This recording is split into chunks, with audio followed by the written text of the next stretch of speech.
Good morning, good afternoon, and good evening, ladies and gentlemen. SATAL 2021 is back in action on this fabulous Thursday, or as fabulous as Thursdays can be because we are one day away from Friday. That's right, Friday is almost here. The most glorious of days is almost upon us. But today is a doubleheader, Gold League and Silver League. We're getting started with Silver. Cobra taking on the Sharpshooters, and the Sharpshooters filled a void for a team that left. I don't remember who left. Doesn't matter. We're not going to talk ill about them. Doesn't matter. But Sharpshooters are filling that void here in Silver League, taking on Cobra in a 4v4, and I think it is an all F-16 affair, followed by Gold League, which is going to be 6v6, and that is going to be Toro Squadron taking on TFT, or Task Force Trident. So buckle up. We got some DCS action coming your way, and it's going to be a good one. I hope. They're all good ones. I don't know what I'm saying, but here we go.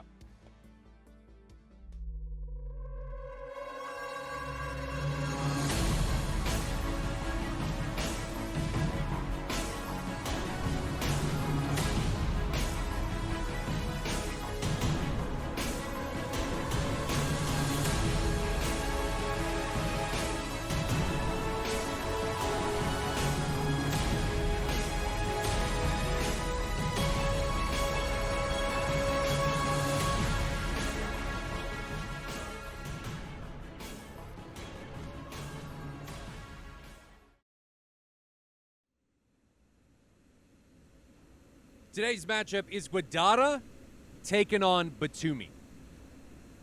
I don't think I have ever, in my life, since I have been streaming these matches of SATAL, cast a match that has featured Batumi.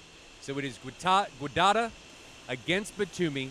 Cobra Squadron taking on Sharpshooters. Sharpshooters are the second team for Phoenix Task Force. That's why you're seeing the PTF logos here. And these guys are... they've got an extra aircraft, so they're making sure that they can take off on time, making sure that they've got somebody if somebody disconnects, so that's why there are 5 aircraft instead of 4. But Cobra Squadron taking on the Sharpshooters. Cobra Squadron rocking all F-16s in today's matchup. And they are... no, that's not them. They are here. Cobra is Akagi, Crowstar, Sierra Kilo, and Electricio. He's just going to be a Tricio. I'm sorry. Or Tri. Tricio. He's Tricio. Okay. That's who he's going to be calling. So that's Cobra Squadron. And then Phoenix Task Force is going to be Titan, Predator, Falcon, and Wake. So we've got 3 F-16s and 1 18. So 7 16s overall and 1 18. Phoenix Task Force. Task Force Trident is in the next match against Toro Squadron. So this match, Cobra against Sharpshooters, and Sharpshooters is Phoenix Task Force. So a little bit of a change or curveball there just for people to think about. But that is who they are, and we can see their liveries here in action. Both these teams have liveries.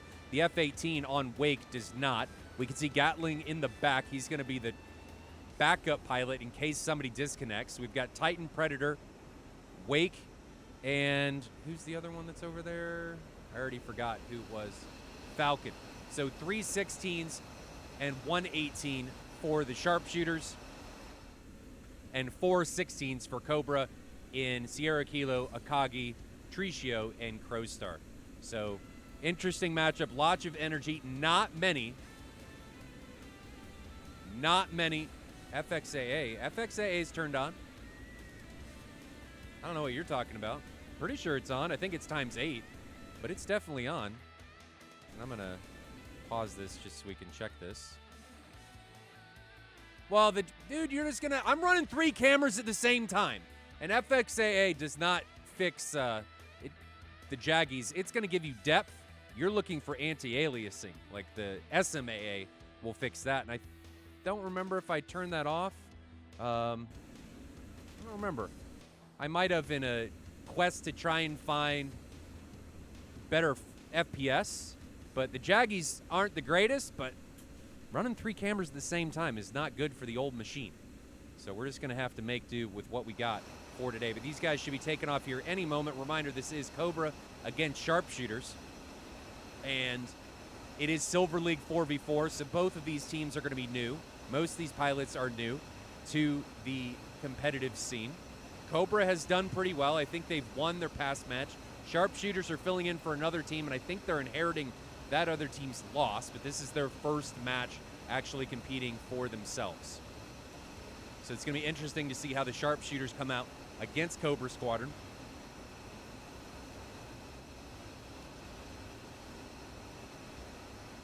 This is Guadada against Batumi. What is the F-18 taking? That's something we should take.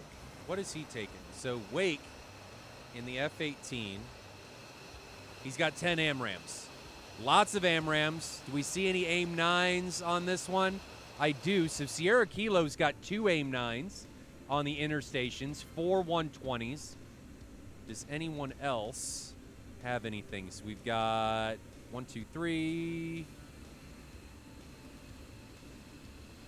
1, 2, 3. So 6.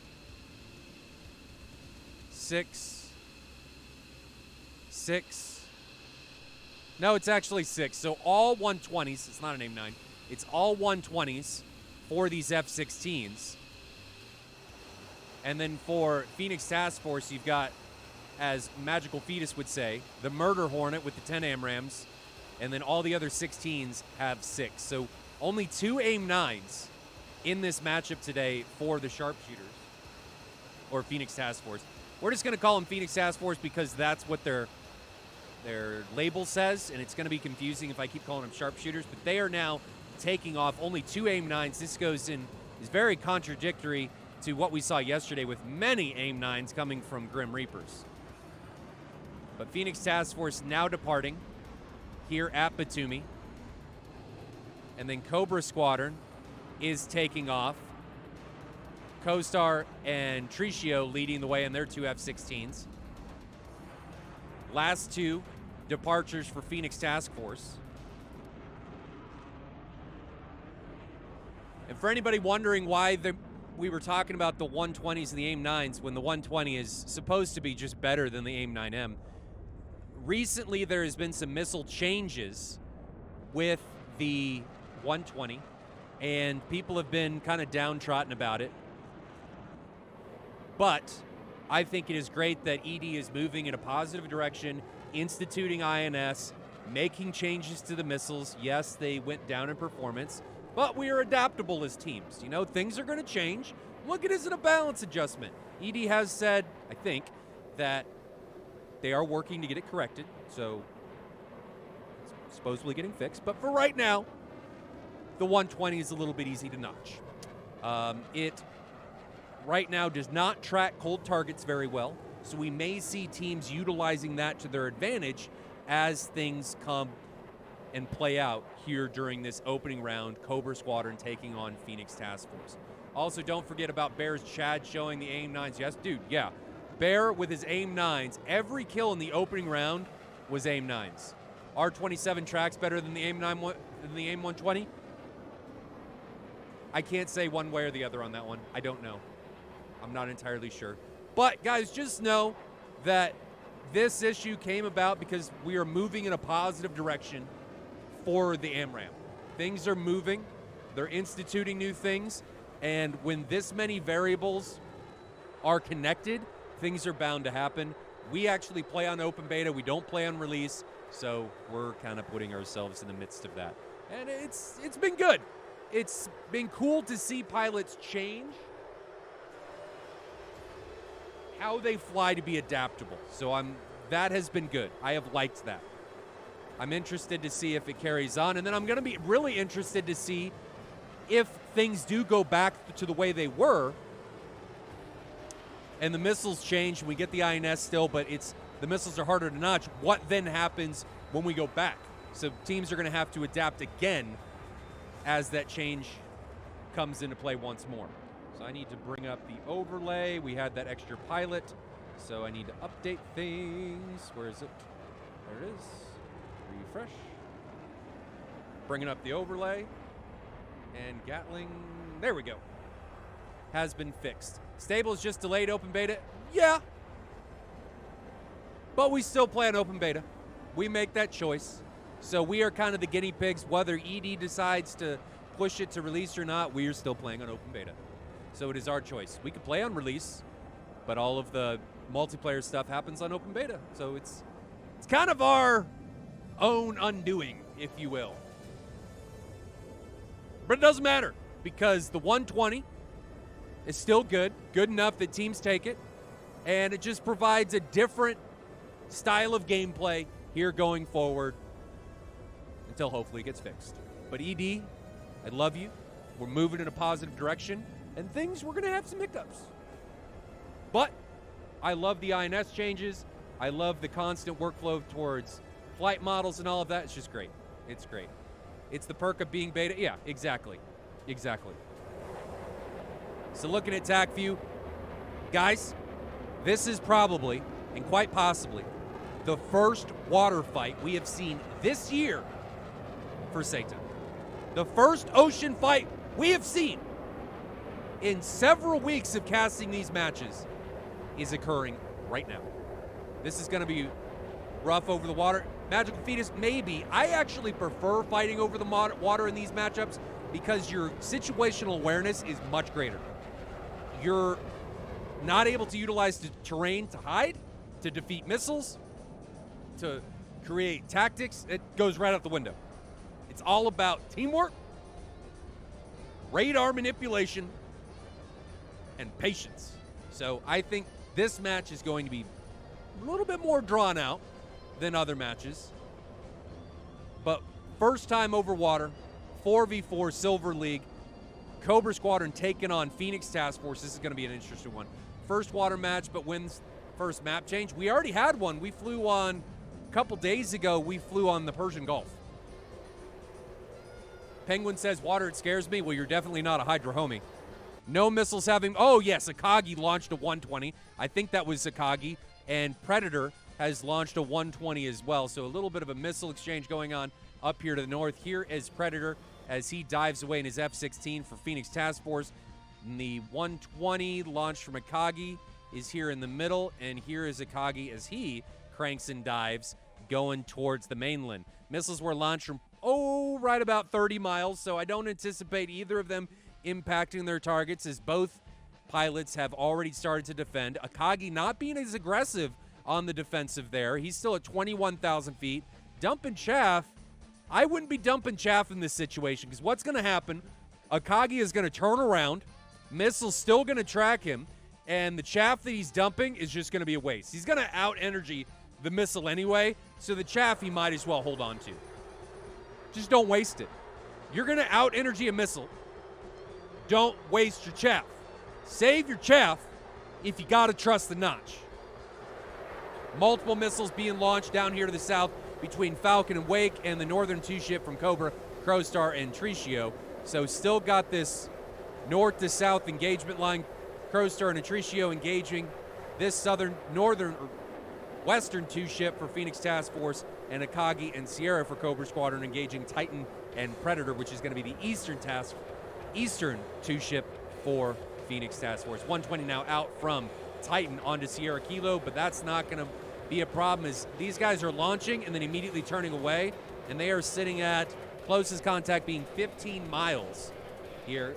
Wake already down to 3/4 fuel. Everyone else is still on internals. Now, Wake is the only F-18. He took all the AMRAAMs, so everybody else was on at least 2 bags, possibly 3, and Wake was only on the single center line. So Wake may have some fuel things or fuel problems crop up as this match continues to unfold. Just saw a missile come off from Predator. It takes off. That's going to be on the northern two ship of Akagi and Sierra Kilo for Cobra Squadron. Predator is now breaking away after that launch, and Tricio is being a bit aggressive down here to the south, so we're going to grab him. He just launched a 120 instead of grabbing him. Let's take a look at that missile as it comes in 6 miles away from its intended target of Falcon. Is it tracking? No, missile lost track, and it's headed into the drink into the unknown abyss. So team still trying to launch from over 15 miles, and in that case, I would just hold on to him. There's no reason to launch from that range because the team at this level is just going to turn away, and the missile's going to be a waste. And when you're in an F-16 and you're only carrying 6, you can't afford to waste missiles in that scenario. Another missile out from Crowstar onto Wake. Let's move over and take a look at Wake in that scenario. He is driving away in his F-18, and Wake still has all the sticks. He's only launched 1. He's got 9 120s and 2 AIM-9s on the wingtip. Meanwhile, Falcon for Phoenix Task Force has recommitted on Tricio and Crowstar. Here's Falcon on the recommit. Full gate. How's Falcon doing? He's still on full internal. Wake is still already coming up on half gas. The only one on internal fuel. Everyone else is still on their bags. So nobody wanting to come in to 10 miles. Just saw Falcon launch a 120. That's going to be on to Tricio or Crowstar. I think it's on Crowstar, who's down here to the south. He is hot. He launches a couple 120s. So we're going to look at both of these guys in split screen. Crowstar just jettisoned his wing tank, so he's on internal fuel now. And the attack view looks like this. Again, guys, don't waste your countermeasures if you can out-energy a missile. You've got to recognize that if you're going to out-energy it, you don't need chaff because the missile cannot reach you anyway. So it doesn't matter. Save it. Save the confetti. Falcon's okay and Crowstar's okay. And we're getting really in close up here to the north. And did I miss somebody? Oh, no, we missed one. So what ended up happening, I think, let's back up. Something happened to Predator. Predator defending this incoming missile against Sierra Kilo, and he just dies. Did he go into the ground?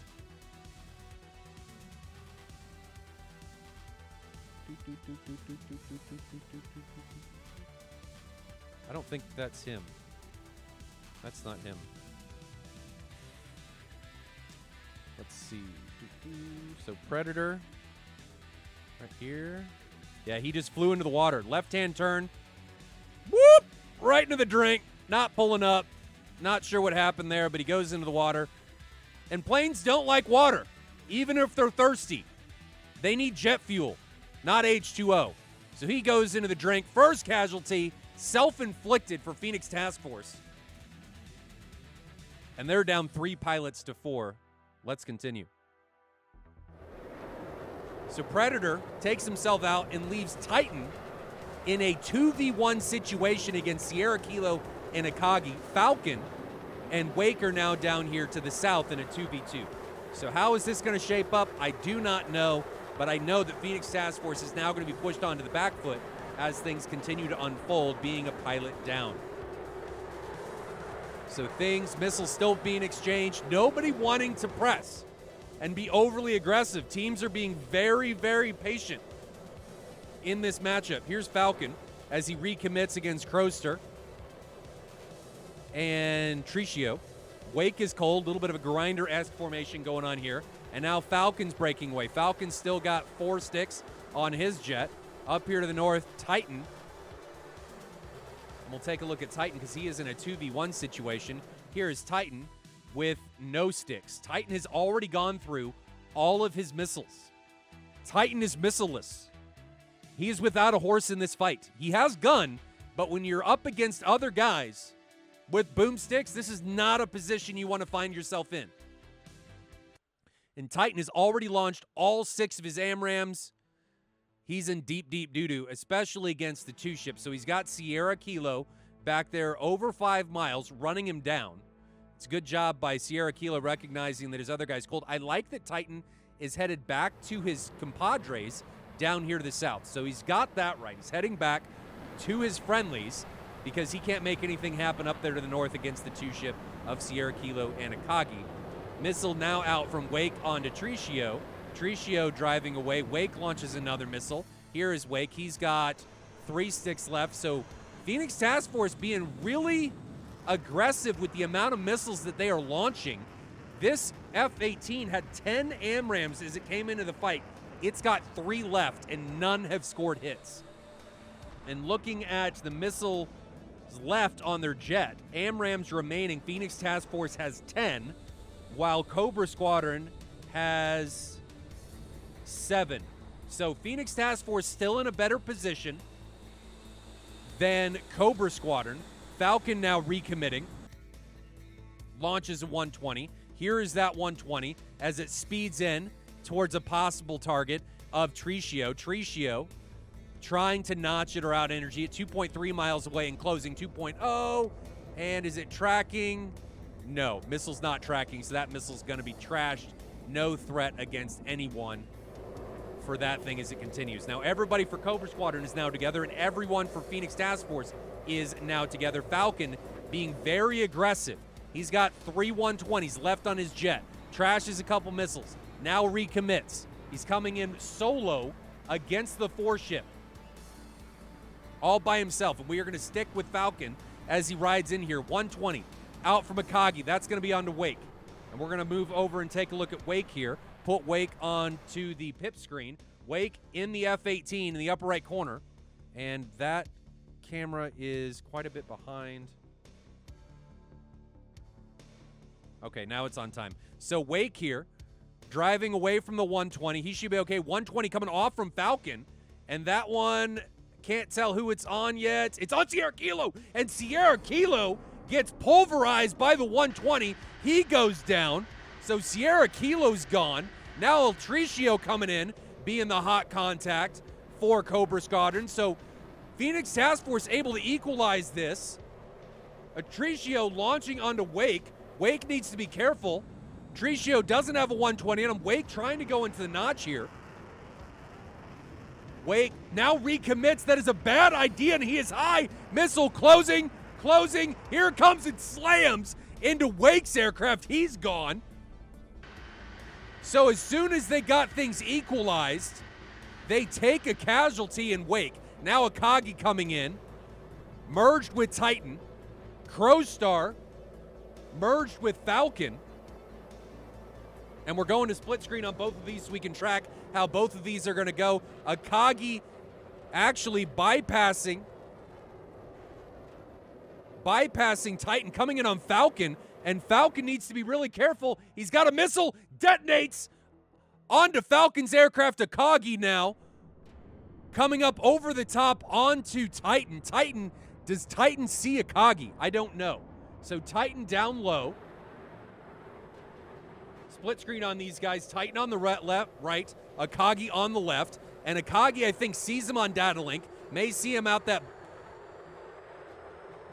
clear canopy for the F-16 in a left-hand turn. I don't think Titan sees him.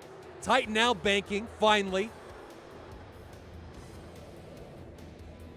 But Titan is in a merge with 3 now Cobra Squadron combatants. Akagi still coming up over the top. Gun rounds coming off from Titan. I don't know what that was about. Was he trying to hit one of the guys? I can't tell. But Akagi coming around. Does Akagi have a stick left? He may have a shot. Does he have one on the left pylon? No. So he is... Oh, head-on pass! Did not see that coming. But M61 through the canopy of Titan. And that is it. So Akagi rips Titan's aircraft apart. And the head-on pass. And that is going to be it for Phoenix Task Force.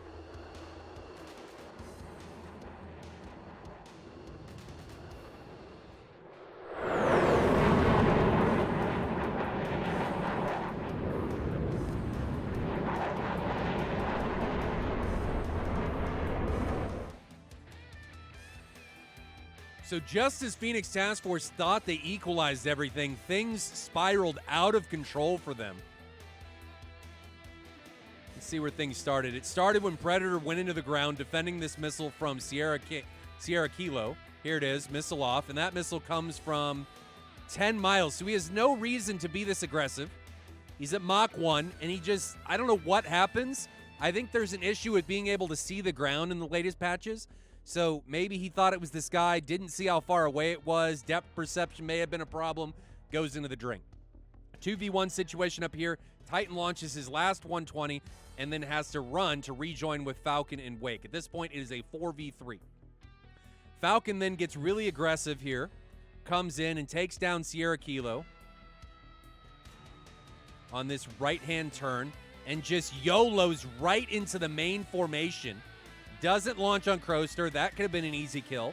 launches on Sierra Kilo in the head-on pass right there, and Falcon gets away from the 120, able to notch it. Sierra Kilo goes down, equalizes us at 3 apiece. Tricio then able to take down Wake, who doesn't trust the notch. Doesn't trust it. Tries to get into it, then panics, says, I'm still getting a missile warning, does these bank turns, missile slams into him. Now we're down to a 3v2. Falcon tries to launch on Tricio. That doesn't hit him, flies harmlessly by him. Akagi comes in, bank turn from Falcon, doesn't know that missile's coming, slams into him, and Titan is out here not seeing anyone. Titan very easily could have gotten 2 kills in this scenario. I don't know how many missiles he had left on his jet. Could have gotten easy 2 kills. Maybe scanning was a problem, situational awareness, I'm not sure. But he doesn't see anyone, tries to get a gunshot onto Crowster, and then here comes the head-on pass with Akagi and Titan. Akagi making it count, rips through Titan's aircraft, and the 20 mil from Titan does not connect with Akagi, so Akagi escapes scot-free. Moving on to round 2. Cobra Squadron against Phoenix Task Force. Cobra Squadron's up 1-0. Hang around for a couple minutes. We will be back with more SATAL action here in just a minute. To me, Phoenix Task Force against Cobra Squadron. Cobra Squadron up 1-0. Let's revisit who is flying in today's matchup. Phoenix Task Force being represented by Titan, Predator, Falcon, and Wake. 3 16s and 1 18. And then Cobra Aggressors, or Cobra Squadron, being represented by Akagi, Crowstar, Sierra Kilo, and Tricio. 4 16s. And they took it with 1 casualty there in the last round. So 5 aircraft are on the field for Phoenix Task Force because they want to make sure they can get off in time. I think Gatling disconnected in the last round after everybody took off and exited the bubble, so don't worry about that.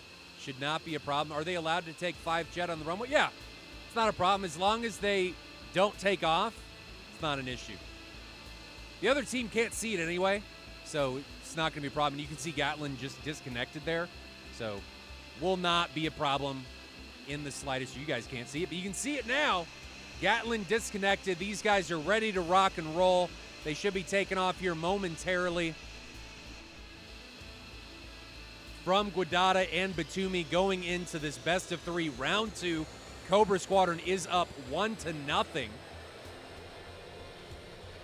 over Phoenix Task Force in a pretty dominant round 1, I should say.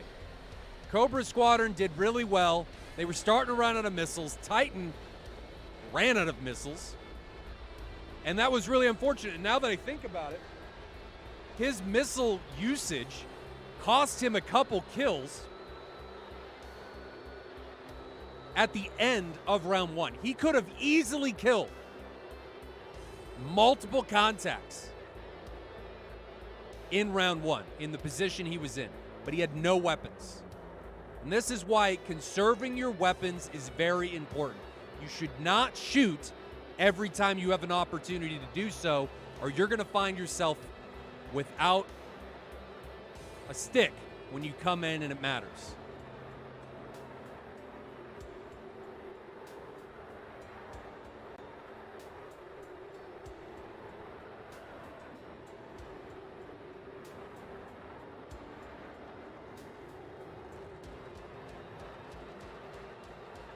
Bring up the overlays here. So all 4 of the F-16s for Cobra are taking 6 120s. The 3 F-16s for Phoenix Task Force are taking 6 120s, and Wake has the 10 and the Spam Ram bus, and then the 2 AIM-9s on the wingtips.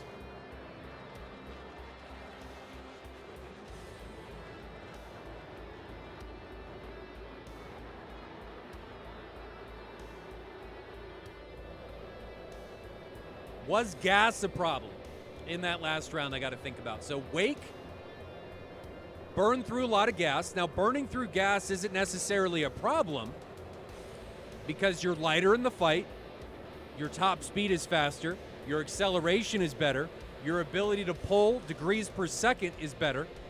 So burning through gas is not necessarily a bad deal. The trick is optimizing that gas usage for the time that is being spent in the particular round. You don't want to run out of gas. Ideally, you want to run out of gas as soon as you put wheels down on the runway. Totally not a real account. Says it's not a problem until it is. Yeah, it's an excellent way to put it. Running out of gas is obviously not a problem until it is a problem. You got gas until you don't. Titan had weapons until he didn't. So it wasn't a problem until he didn't have anything. Then it became a problem. These guys are ingressing. Reminder, it is Guadada against Batumi. This is an all-water fight. I mean, they could come over here into the flatlands, but odds that they're going to do that, next to nil. And if they did so, it doesn't really matter.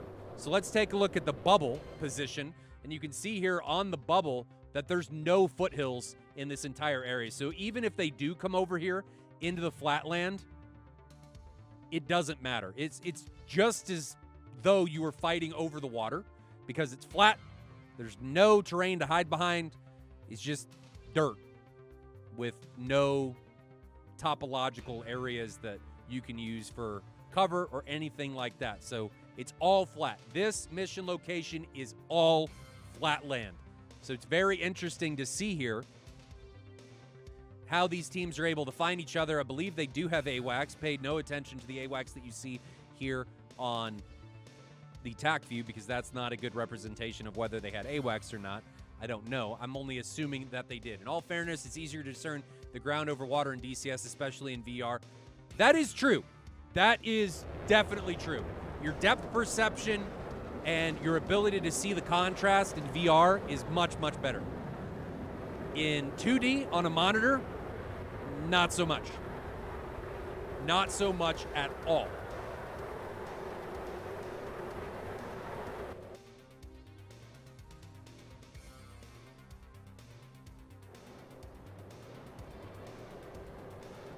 I'm not a fan of this sound mod with how it sounds right now. Everybody ingressing. 16,000 feet for Predator, 23, Titan, Falcon, 21, Wake, 30. Sierra Kilo, 17, Akagi, 20, Proster, 19, and Tricio, 11. I'd like to see these guys higher to impart more energy on their initial shots if they're going to take them. If you launch from this altitude, you're not going to do much. Am I at 100 feet or 7,000 feet? I don't know. Well, I don't know. Are you? Oh, you're talking about the water. Yeah, who knows? I wonder why that is. There was like a texture change with the water, and it's very hard to tell the difference. Wake now launching a 120 from 25,000 feet, Mach 0.95. Missiles at Mach 2.5. It's coming in on Tricio. So let's take a look at Tricio and how he's going to defend. Here's Tricio banking right after getting the missile warning. Falcon now is going to be taking part in this engagement. Checking. I don't know why this camera. Oh, shit. Hold on. I pushed the wrong button. I did a whoopsie. 1910, 1910. God damn it. Come on, man. Listen to me, cameras. Hold on, guys. I did a problem. I gotta fix it. My third camera keeps getting behind for some reason, and I'm not sure why. I guess it's probably because it's on a different GPU and it's just slower. I'm not entirely sure. But it's fixed now, so let's continue.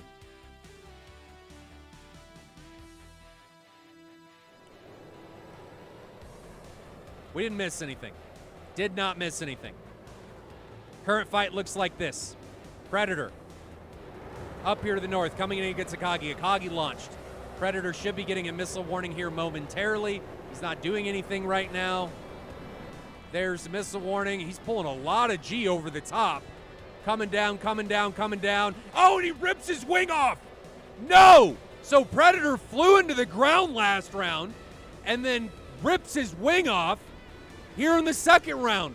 What a terrible way to start your rounds if you're Phoenix Task Force. And that missile didn't even have any juice left.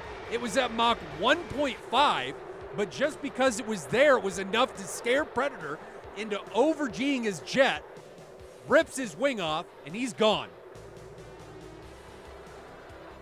Now up to the north, Wake and Falcon coming against Crowstar and Tricio. Tricio just launched a 120. That's going to be on Falcon or Wake. Can't tell who it's on yet. We're going to grab Falcon. Falcon's probably going to be a little bit more aggressive given his play style. He's got 3 tanks, 5 sticks still on left on his jet, and that 120 from Tricio is tracking Falcon. Now moving over to the F-18 that is Wake. The Spam Ram bus, he's got 8 120s left and 2 AIM-9s on the wingtips.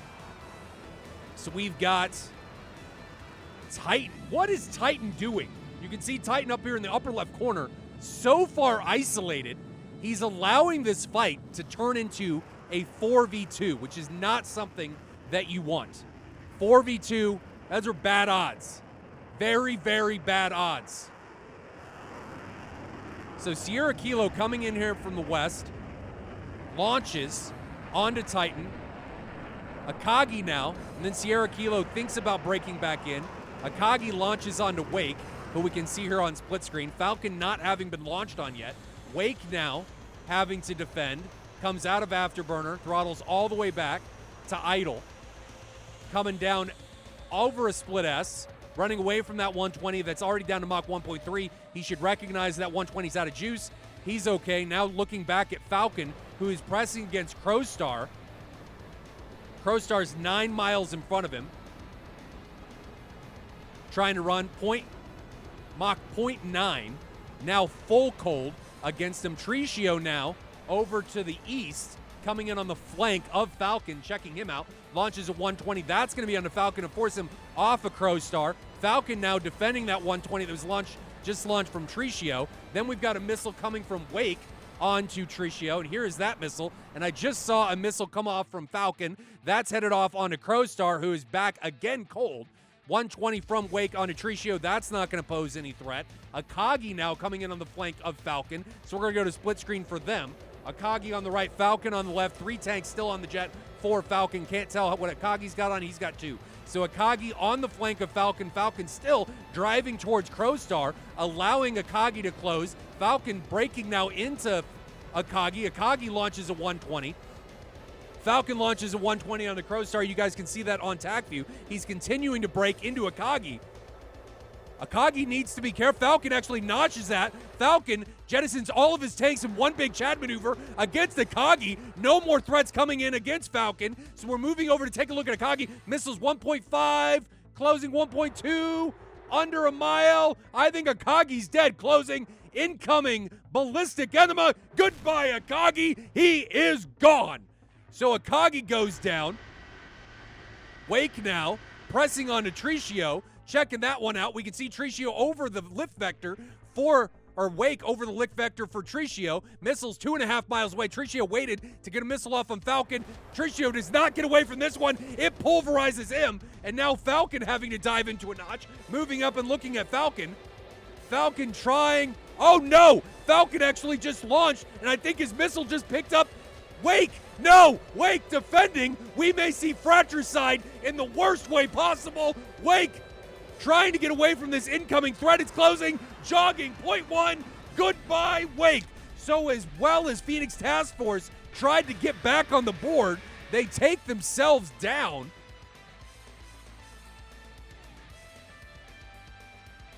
And I'm going to pause this just because there's a lot going on and I don't want to miss anything. And my brain has got to get back. So Falcon took down Wake. And this is how everything looks right now after that onslaught of things that just happened. It is now 2v2. It was 3v2, but Falcon's like, that's too good odds. I got to equalize it. So Falcon sends us down to 2v2. Sierra Kilo and Crowstar against Titan and Falcon. Altitudes are about the same. Titan is the only one really high at 20,000 feet. All right, he's coming in Mach 1.2 against Sierra Kilo and Crowstar. Crowstar just launched a 120 up onto Titan. Falcon is unencumbered by any incoming missiles. So we're going to put a camera onto Sierra Kilo, and we're going to put another one onto Crowstar and see how, well, no, we're going to put one onto Titan because Titan has an incoming threat on him, and I'm going to check. And on the third camera, we're going to put Crowstar on just because we can. So this view, here we go. So missile incoming onto Titan, launched from Crowstar. Titan is on the upper right camera. He is diving away, diving down low. He should be okay as long as he doesn't over-G his jet. Something I want to point out is Titan has all of his missiles still on his jet. In sharp contrast to round one, where he launched all of them early, now he still has all of them on his jet. So Crowstar now coming in against Falcon. Crowstar, bottom right corner against Falcon. Crowstar launches a missile up onto Falcon. Falcon, we're going to move over and take a look at him. He's going to have to defend this. So Falcon goes into a notch, Mach 1, missiles above him slightly by about 1,000 feet, 2.8 miles away, slowly turning. Looks like he trashed it. Oh, holy crap! That thing, I don't know that he trashed it. It may have just not have had enough energy to be able to turn sharp enough to stay with him, but now he's coming head-on against Sierra Kilo. Sierra Kilo just launched. We're going to stay with Falcon because Falcon did not launch. Missile was launched from inside 6 miles. There's the missile 2.5 miles away. Falcon tries to stay with it to get a missile off onto Sierra Kilo, and it doesn't. That is not a good way to go down. Falcon gets obliterated, but there's a missile coming onto Sierra Kilo. We switch over to him. It's right behind him. 0.5 miles incoming. Unwanted face mount. Goodbye, Sierra Kilo. He gets smashed, and his wings are no more. Now we're down to a 1v1 Titan on Crowstar, and Titan has a massive positional advantage against Crowstar right now if he sees him. So here's split screen right now. Crowstar on the left, Titan on the right. Titan Mach 1.05, Crowstar Mach 1, about co-altitude, and I don't think they know where each other is. Crowstar is asserting dominance with the lights on. Crowstar much lower than Titan right now, turning in on one another. Going to padlock views, 120 now out from Crowstar, up towards Titan. Titan doesn't see this. How does he get away from this? Breaks away from it. Is he going to notch this? No, oh my gosh! That missed him by like 4 feet. So Titan Max G maneuver somehow gets away from it. I don't know that that was meant to happen or not, but Crowstar just gets really unlucky against Titan. That missile not able to connect. Titan lives to fight another day. Crowstar again finding himself in a better position. Recommitting. Does he see Titan? He's got Titan on his nose. Pulling up. Pulling. He's at his 12 o'clock high. Titan is on for Crowstar. Crowstar still has Titan on his nose. Titan, left bank turn. Not nose hot against Titan yet. Above Crowstar, so he's not going to see him. They're head on, and I don't think they see each other. Crowstar now going full up and away. 120. That looked like it was a Mad Dog launch. Crowstar only has 1 missile left. Titan, meanwhile, has 5 missiles remaining. Titan now in the driver's seat in this engagement. Comes nose on. I think we're going to see a stick coming off from Titan. Where is it? Just Mad Dog it! Shoot it! There it is. Is it tracking? It's trying. I lost. Oh, it came around over the top and misses. So it tried, but didn't have it. Second missile off from Titan onto Crowstar, and this may be it. Coming down, and ballistic enemy. Goodbye. Crowstar, very unfortunate turn of events. Great effort, says Archer, on that little 120, but it wasn't enough. Titan able to finish it off, saving the missiles until it mattered. Titan came into that last engagement with 6 and used half of them. So great job on his behalf to have the weapons when it mattered. We are tied at 1 apiece. Let's check out the TAC view. So Titan able to finish it out. Things get started again. with Predator taking himself out of the fight, ripping his wings off. Falcon then comes in, takes down Akagi. A few minutes later, runs him down right here. Well, doesn't run him down. Actually just gets, I don't know how he got away from this 120 from Akagi. This should have killed him. This previous patch would have killed him. But the current meta, it doesn't. So pilots are able to be more aggressive. Akagi gets taken down after the defensive maneuver by Falcon. Wake then takes down Tricio over here. Saw that happen. Then Falcon's like, we can't go up a man. I got to take you down. And I don't think he meant to, guys. What ended up happening is Falcon was sorted on Tricio, launched, and right then Tricio died. And because Tricio was dead, the missile went for Wake. Very unfortunate. But that's what happened. So now we're down to a 2v2. Titan able to get away from the missile from Crowstar. Crowstar trying to make things happen against Falcon. Falcon trashes a couple. Then it's Sierra Kilo's turn. Takes down Falcon, but Falcon from the grave able to take down Sierra Kilo. And then we get this weird exchange of missiles that shoulda, woulda, coulda, but didn't. And eventually it ends up with Crowstar going down and succumbing to Titan's missile prowess. But you know what this means, guys? We're going to round 3. We all love our round 3s. We're going to round 3. So stick around. Round 3 action. Cobra Squadron against Phoenix Task. Titan ended up blowing up on the runway. So it was the standings right now are Cobra up 1 to effectively nothing. 1-0-1 over Phoenix Task Force. So if Phoenix Task Force wins this round, the best of 3 ends up in a draw. There's no continuing on. It will end in a draw. If Cobra wins, they win the match. So that's how all of this is going to go down.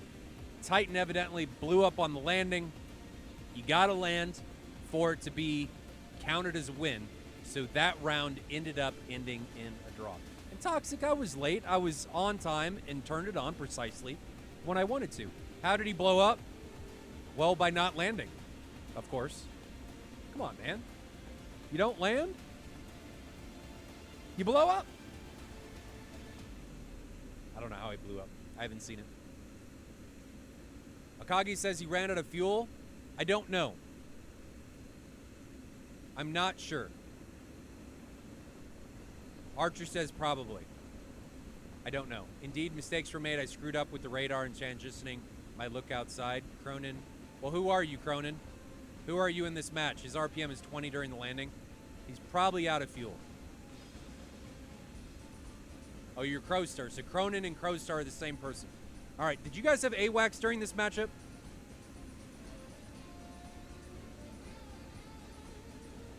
Going to assume so. But I'm not sure. Kagi says yes. So how come you guys were having such a difficult time finding one another? And you would have had his altitude. Were you just not using your radar antenna elevation as much as you should? Just questions. I'm not accusing you of anything or saying you're terrible. I'm just wondering. But we are here in round 2. Cobra taking on Phoenix Task Force. Cobra leads 1-0, effectively. Phoenix Task Force ended the last round in a tie. So if Cobra wins, they win. If Phoenix Task Force wins, they tie. Now, coming off of a round like that, I almost think a round like that is worse than a loss.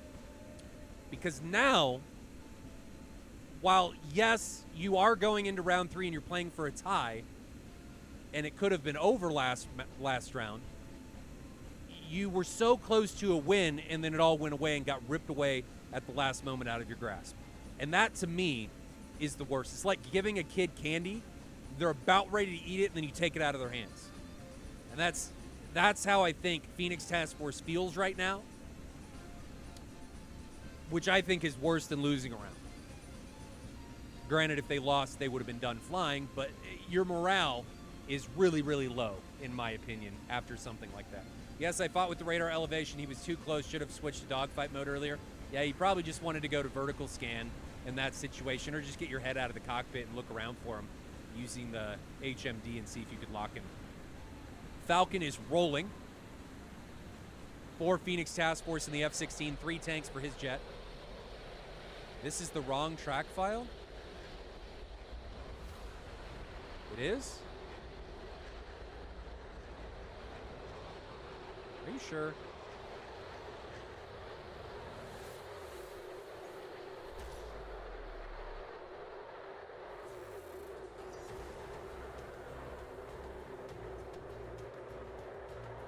Okay, well, I will, while this camera is playing, I'm going to go check this on camera 3.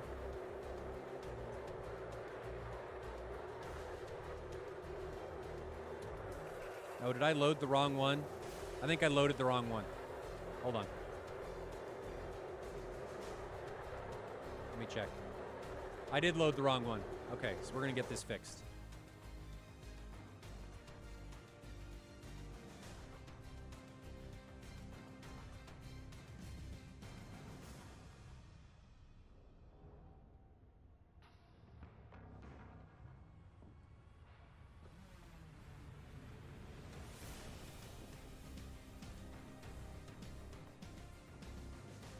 Fast forwarding everything,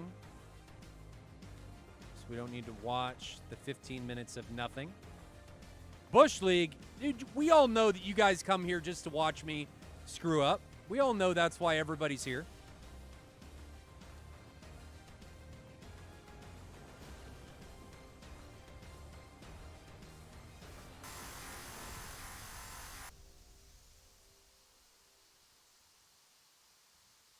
Look at that time acceleration. Maybe we should just watch all the tracks like this. 20 times fast forward. Matches will be over in like 5 minutes. Okay. Times look okay. Slow the time acceleration down on all of my cameras. And here we go. All right, so now we're back into it, and this should be the correct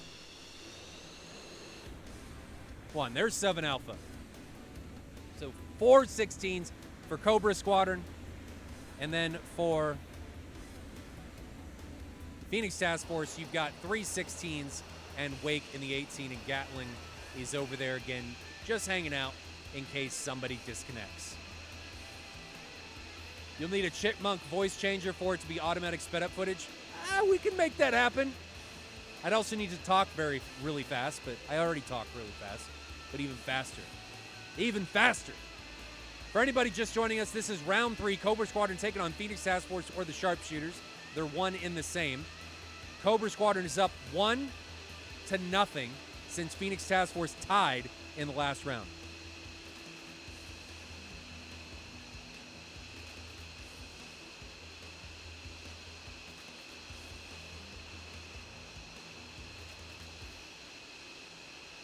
Sad the Murder Hornet not making a huge impact. Well, it's a lot of drag. And the F-16's ability to out-energy missiles and the 120's current situation of not being able to track very well cold targets makes the F-16 very good. Very, very good. It only paints how degraded the 120s are at the moment. Maybe. I mean, their energy state isn't any different. It's just their ability to track. And it's, honestly, guys, it's just a different meta right now. People need to realize that, yeah, the 120 changed, but people just got to get used to it. And if they change it back, they change it back. But if they don't, this is what we got. So it's all in pursuit from ED of better and better things, and I encourage people to not dog on them. You know, it's ED is changing things and moving things for the better. We got INS. We got better tracking and stuff for that, though they do. We have a bug now with the cold targets or what have you. But they have said they're looking at it. So we're getting changes. And with change comes some consequences. And we just got to make do. Instead of complaining about it, we just got to go. And we can either complain or we can go. And My mindset is we should go. And these teams here seem to be thinking the same thing as they take off. Phoenix Task Force against Cobra Squadron. And I got to give ED a big shout out too for even giving us and providing us this sim to allow these events and stuff to take place. I mean, people forget that. They're all like, oh my gosh, ED, how could you? Have you seen another sim that can do what DCS does? No. No. The breadth and the spectrum that DCS has, that's why we're all here. So major shout out for ED for giving us a sim to be able to make this stuff happen. Major shout out to TACView for TACView advancing, giving everybody the live ships that they can drive, and then Thrustmaster for everything they've provided, prizing and the backing to be able to allow me to, and my team, to put forth the effort to do all the things that we do. I'm an ED simp, just recognizing changes. FS 2020 players who bought fighter jets just cried. Hey guys, let me fly Microsoft Flight Sim 2020 and try and shoot people. Yeah, it's gonna work out.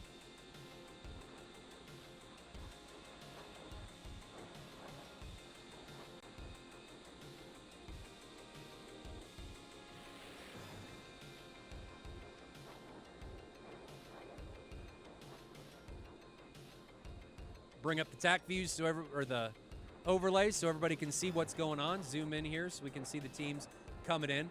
I like the HUDs in Flight Sim 2020. Are they better? Are they different? I've never played Flight Sim 2020. I've never played it. How are they different? Why are they different?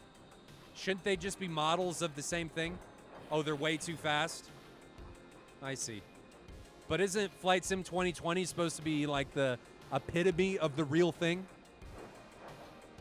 Isn't that how it's supposed to be? Come on.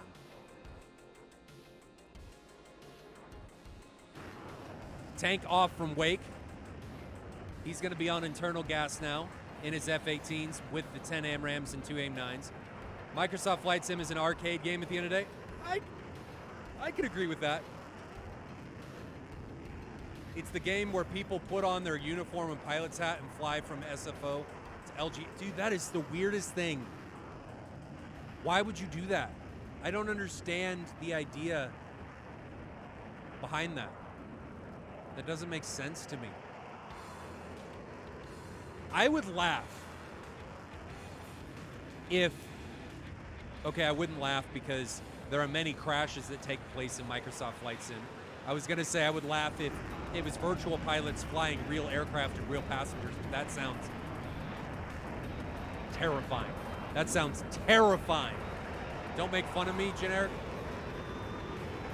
Commercial pilots are great. I'm saying, why would you want to do that sim-wise, okay? You know, if that's what gets you going, great. If that, I'll fly a Napa to Vaziani in a Yak 52 any day. Why? Don't you just fly in a straight line? I mean, why do that? Okay, so let's jump back in here and talk about what I think teams need to do. Phoenix Task Force has been committing into these engagements as one-offs. And really, Cobra Squadron's been doing the same thing. Some people would say, why would you want to pew-pew in the sky? Fluidity, that's fair. That is fair. Playing devil's advocate, you bring up a valid point.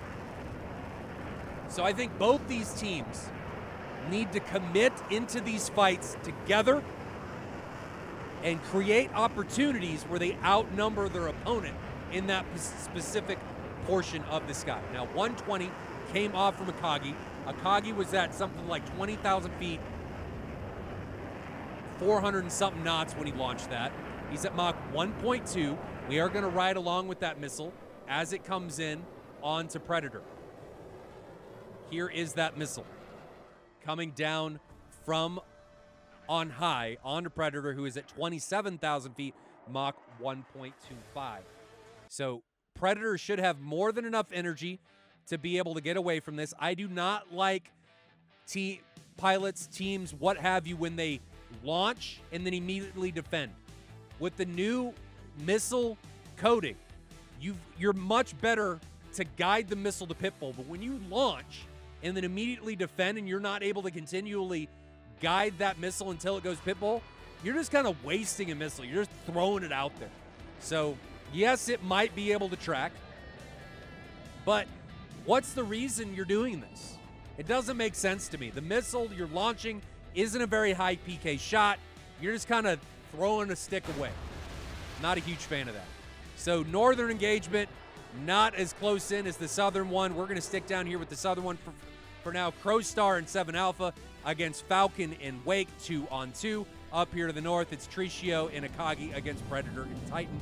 So this is very similar to round 1. Tricio now launching a missile onto Predator. So Predator was the one that got the first one. He's going to be the man that's going to get the second one. He's got his lights on with the 2 bags. Driving away from that 120. Can we see it? It's 2.5 miles behind him.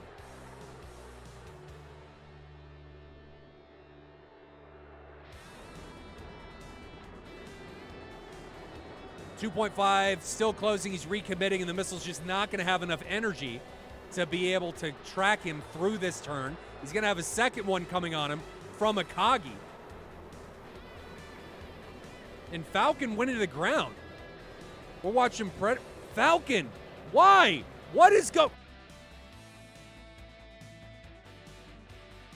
These guys in these opening rounds are killing me. First casualty again. Instead of Predator, it's Falcon this time down here to the south. Let's see what happens here. Riding along with him. Cruising. Left-hand turn. He rips his wings off. Ripped his wings off. Over G situation. Guys have got to get used to this. You have got to get used to that you can now rip your wings off. And you want to know what causes this? I can tell you right now. It is dual loading your flight surfaces.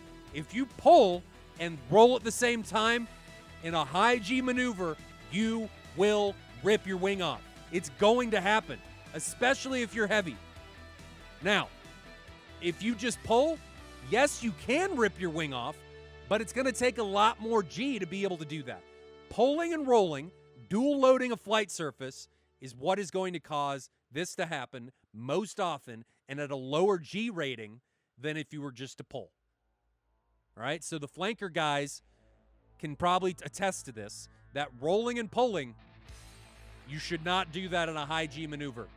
Bad news is what you will come to find out. And Falcon was out on the receiving end of that right there. So going back to the action, here we go. Carrying on.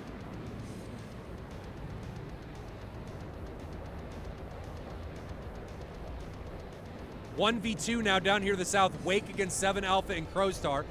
Tricio and Akagi against Titan and Predator. Akagi having launched a 120. That's probably going to be on Predator. Here is that 120 as it comes in towards its target. What the hell? How did I miss that? Titan just died. What? To who? Who did you die to? What is happening? How is my brain not Tricio took down Titan. I'm sorry, guys. So Tricio takes down Titan, and now we've got a 2v1 in both areas. Up here to the north and down to the south, and to make sure we don't miss any more kills, I'm going to put one camera on Predator and another one on Wake, and we are going to continue on. Here we go. So Predator on the left, Wake on the right. Both in 1v2 situations. Mad Dog Casual says G limits don't cover asymmetric G loading. That is true. At least in DCS they don't. Out of plane Gs are not the same as normal Gs on the aircraft structure. True. True. But I'm just telling you, when you do stuff like that, that's normally what's going to happen. 7 Alpha launching onto Wake. Wake, where's that missile? It's coming low to high. 2 miles closing. Wake turns into it. Wake's dead. Goodbye, Wake. Slams into him right in the dome, and we are left with Predator. He is the only man left trying to make something happen against 7 Alpha. Down here to the south, he's got 3 sticks left. Chad mode, lights on, engaged. We can see the wreckage from Wake's aircraft.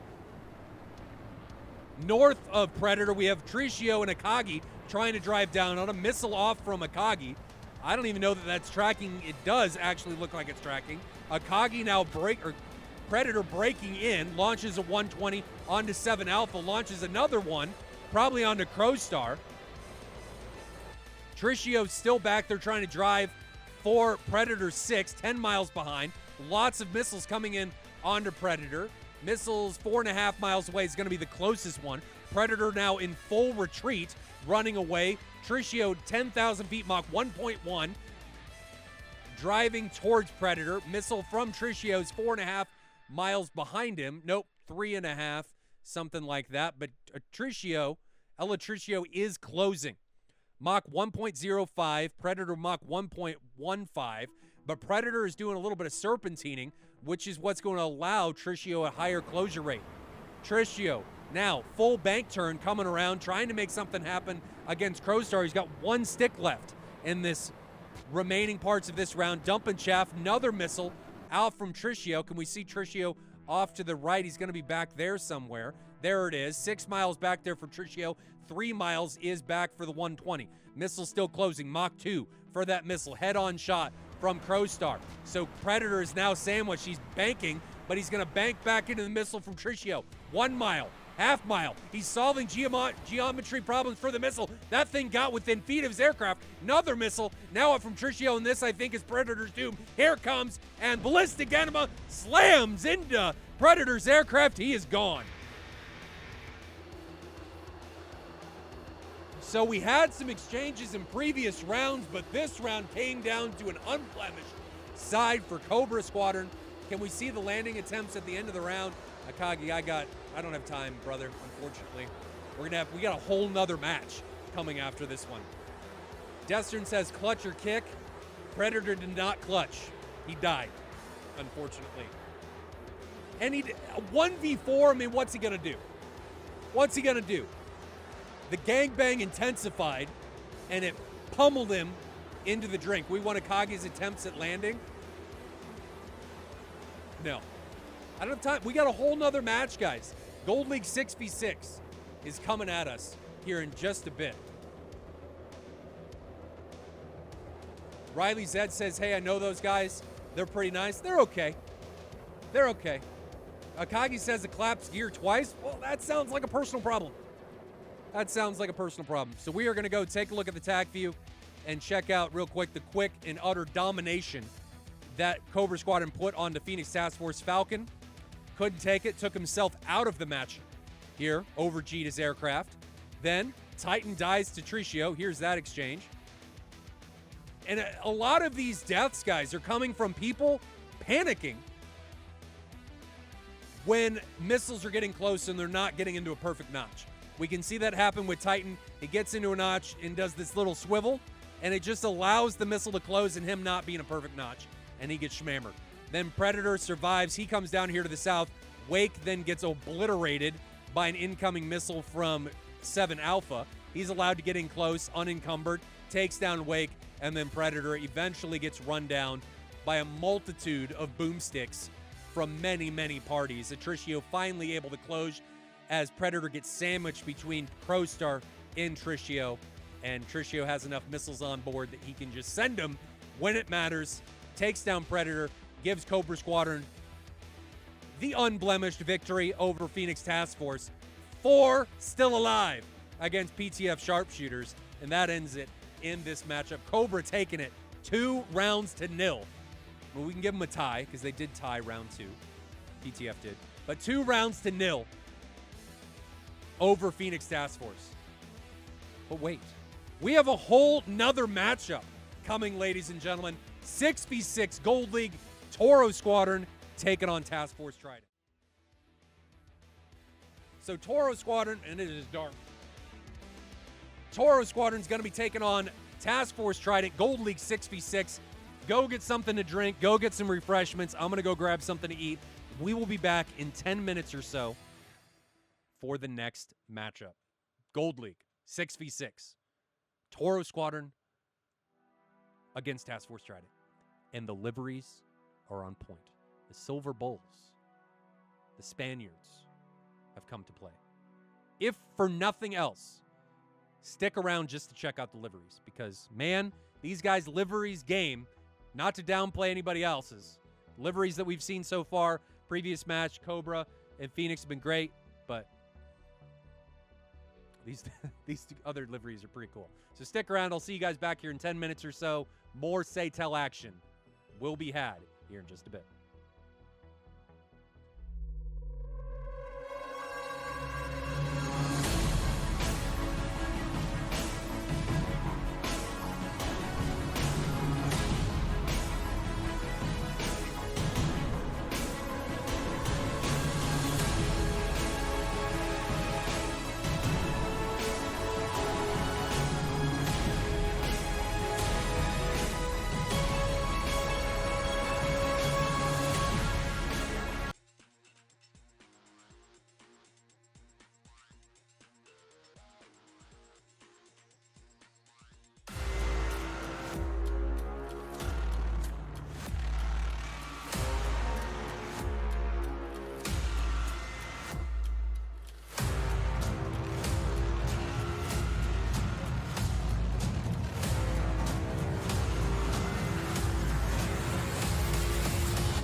Welcome back, ladies and gentlemen. We're again in the pit. Guadada taking on Mineral Voti. Toro Squadron against Task Force Trident. Gold League 6v6 is where it's at right now. We went from 4v4 in Silver League to Gold League 6v6. And look at these liveries. Look at them! The chrome, the black, just, it oozes Spain. I don't, just look at it.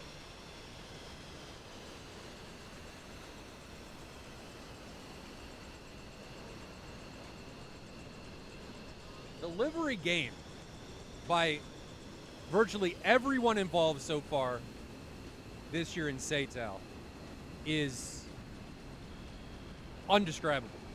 Indescribable. It is amazing what teams and creators have been able to do.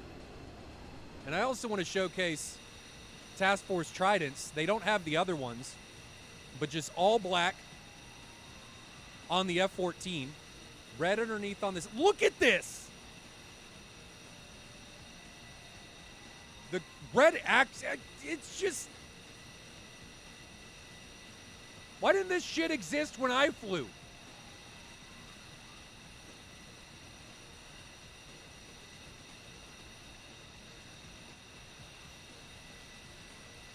I wouldn't be surprised if we get countries taking the damn liveries that these guys are creating out of the sim and putting them on real jets. I mean, how awesome would that be? How awesome would it be to see these liveries from teams all around the world on real jets?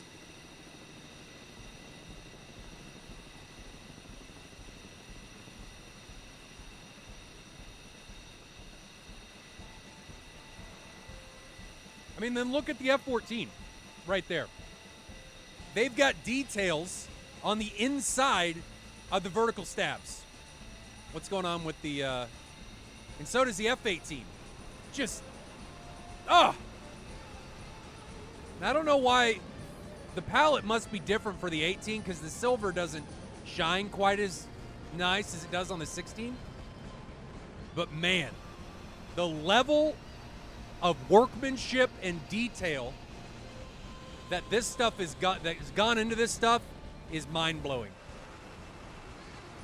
Mind-blowing. These guys are now departing. Guadada against Mineral Voti. Let's take a look and see who is flying in today's matchup. Toro Squadron, Mustang, Aspar, Werewolf, Reese Caparzo, Castoy, and Fur 109. 118, 3 16s, and 2 14s. And then for Task Force Trident, we've got Links of the Sky, Revenge, Animal, Contrast, Kong, and Nighthawk. 1/8, 1/14, 3 16s, and 2 15s. Now, something that needs to be pointed out. The F-15s are restricted, okay? So there is a bug that exists right now that allows it to, if it carries tanks, to go ridiculously fast. So tanks, for the time being, have been banned. Now, what else?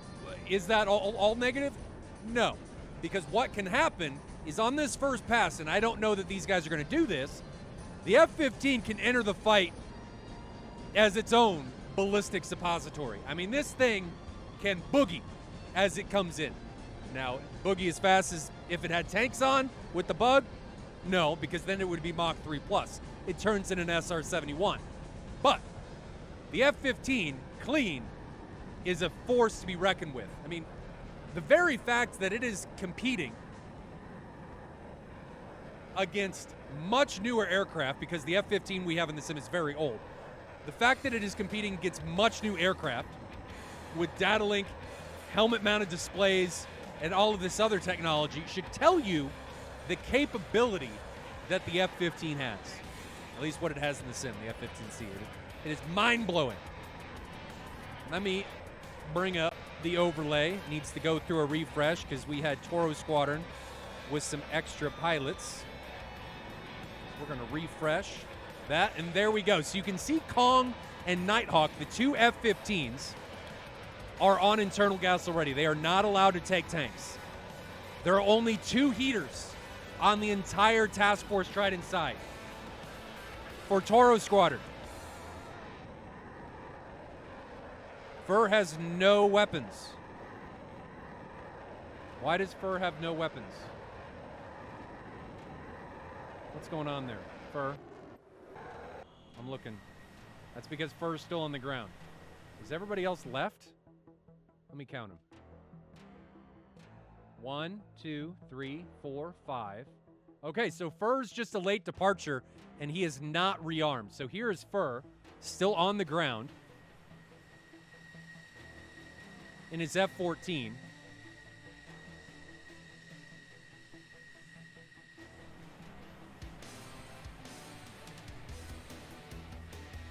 And this may cause problems for Toro Squadron as this round unfolds, seeing as they're coming into effectively a 5v6 right now with how this is going.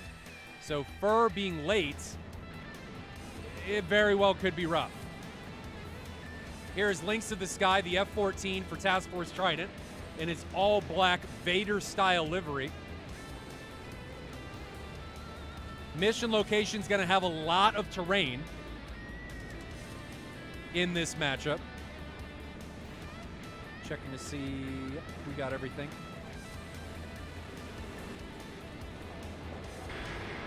So unlike the last round we saw, this matchup, terrain is going to be a major factor. Major factor. I mean, look at the terrain here. This is where we're sitting. Mountain range separating Georgia and Russia. So lots of high peaks, foothills over here. So Toro Squadron's going to have the advantage here in round 1. And if we go to round 3, they would also have an advantage because they've got the hills here. TFT will have that advantage in round 2. They have the higher terrain they can hide in while their opponent has to press into that terrain. So they have the dodging missile or getting away from sensors advantage here in this opening round, the team that comes out of Wadati. Mineral Voti, I would say, SA-wise, they've probably got the advantage because they're not dealing with that high terrain. Their AWACS is going to be able to look in to those mountains and see everything. My suggestion to TFT, though, is going to be don't overextend. Do not push yourself into a position where you are overflying those mountains because you're opening up opportunities for Toro Squadron to come up and poke you in the behind from below. And the unseen Poseidon's kiss is never something that people like or want to feel. AIM 54 coming off from Links of the Sky. It's a Mark 60. And that thing is coming from 47 miles. There goes his second Mark 60. So links to the sky, letting him rip here from 37,000 feet. How fast is he, though? That's my next question. Mach 1.2. Booyah! That energy state, that altitude, that is great. That is fantastic. If you're going to launch from this range, you better damn well be high, and you better damn well be fast. And that is exactly what Links of the Sky has showcased right here, launching from 45 miles. This is what those Phoenix look like as they're coming in towards potential targets. I don't know who they're tracking. But if you're going to launch, Links of the Sky is doing it right. Missiles still at 30,000 feet. They didn't really climb very much. Mach 2.4. Toro Squadron is also not very high. So zooming in on Toro Squadron, they're all below 20,000 feet. And that may play to their advantage defending against these incoming AIM-54 Phoenix. Both of them look like they're on Castoy. So we're going to take a look at Castoy and see what he's going to do to get away from these incoming threats. Castoy's in a Tomcat. Can we see those missiles? They're going to be back there on his 7 o'clock, 22,000 feet, and they're actually notched. So he does a good job of defeating those incoming possible threats. Or are they tracking Asper? They may be on Asper now. Asper and the F-16 also in a notch. Missiles are now down to Mach 1.2 and 1.15 respectively. Asper just jettisoned his center line, and they are on him, but they're not going to track. They're not going to have the energy to be able to make anything happen against him in this situation. So great defensive recognition by Toro Squadron. 120 now coming out from Revenge. That's probably going to be on to Werewolf. Werewolf ingressing. 9,000 feet, 615 knots, Mach 1.1. I love Toro's energy state. I really like all the energy states all the way around. Toro has not launched a missile yet. Werewolf now defending the 120. Launched by Revenge or Animal. Driving it into the ground. Missile's going to be a few miles behind him if he maintains this energy state. Now driving fully away from the incoming AMRAAM. That's not going to pose a factor. Look at the torrent of missiles coming out from Kong and Nighthawk. Mach 1.5, baby, as they ingress against Mustang and Castoy. Damn! Those missiles could lay down some law on some potential targets. One's coming in on Mustang. Here is Mustang as he defends. Castoy defending. He's going to line of sight it. Checking the timestamps here. And then we've got one coming in onto Asper. So go and try view so we can see all of these guys defending that barrage of AMRAAMs. None of them connect, but TFT is doing a phenomenal job of utilizing energy to impart onto their weapons. Just great job by everybody involved. Toro Squadron doing a masterful job so far of defending possible incoming threats.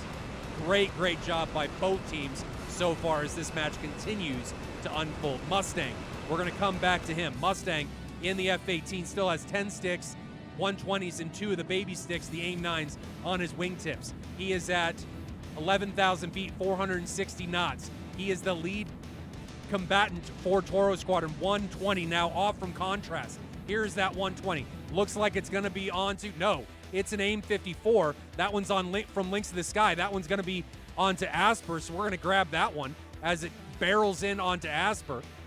There it is, and here is the 120 coming into contrast. Let's take a look at contrast and see what contrast is doing. So contrast is in a notch on the 120 that Mustang launched on him, or is the missile onto Revenge? I actually think the missile is onto Revenge. No, it's trashed. So that missile's not going to be a factor. We're going back to the Mark 60. 1,500 knots. Is it tracking still? No. So both teams continuing to do a phenomenal job of trashing missiles as they get the missile warnings, and even before, because people are taking action against these missiles, AIM-54s and 120s, before the missile warning even gets to their jet. Notching missiles all over the place, says Raptor Dad. Indeed, they are. They're not only notching them, they're out-energying them early, which means the missile has no chance to reach them. So Lynx of the Sky thought about extending into the fight a little bit more, but then breaks away. Castoy now for Toro Squadron is trying to run him down in his own F-14. He's got 4 AIM-54s left and 2 AIM-9s. Probably needs to think about jettisoning those bags. He is on internal fuel. Wingman needs to, or the Rio needs to punch that pilot. But Castoy is pressing, and he's pressing deep. How far is he from Lynx of the Sky? He's only a few miles back. There goes a Mark 60, and Lynx of the Sky is 28,000 feet in marking. Oh no, there are the missiles behind Lynx of the Sky, and Lynx of the Sky is in a bank turn, which means he's not going to be getting that missile warning. He's getting it now, and in a panic, banks the other way.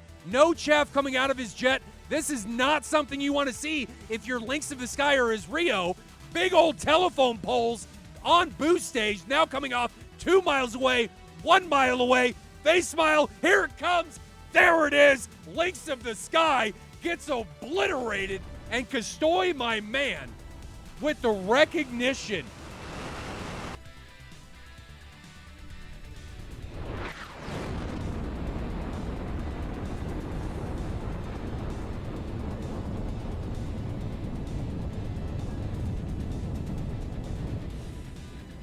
Castoy with the recognition to see that I've got somebody high, guy is within 15 miles, I'm going to let him rip.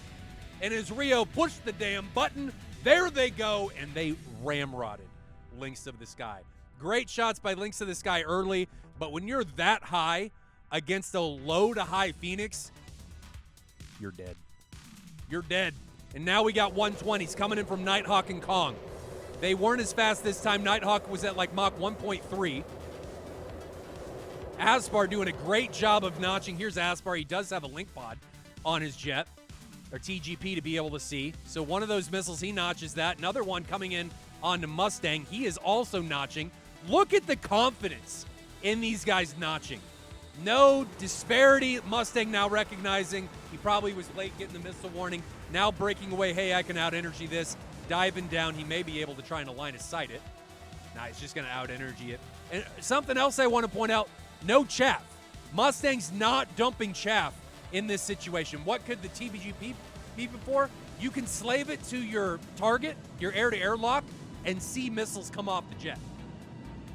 So that could be really important, especially against Phoenix from range. TGP, you can zoom in and see him. Now, Aspar launching a 120. He's going to be the northern contact for Toro Squadron. That 120 is going to be on, looks like it's on Revenge, up here to the north. Revenge diving down. As for the Phoenix, you can see them launch from, oh, absolutely. But outside of 40 miles can be really rough. In the field of view and the object rendering in DCS, you can't see anything outside of 40 miles. The TGP makes it so you can. Revenge diving down. He's going to be okay getting away from those threats. Great job there. Now we've got a 120 coming off from Werewolf onto contrasting Kong.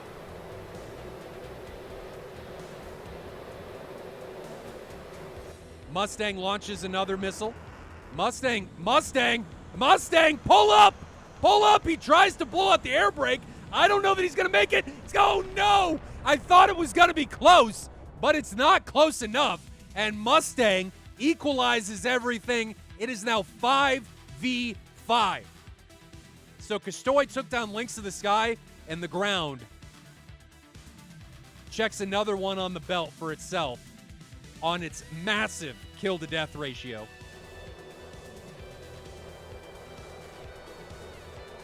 Castoy now trying to again make something happen with his teammate Werewolf.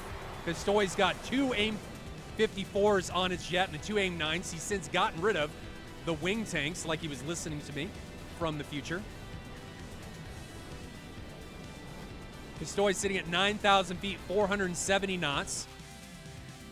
That's not what I meant to push.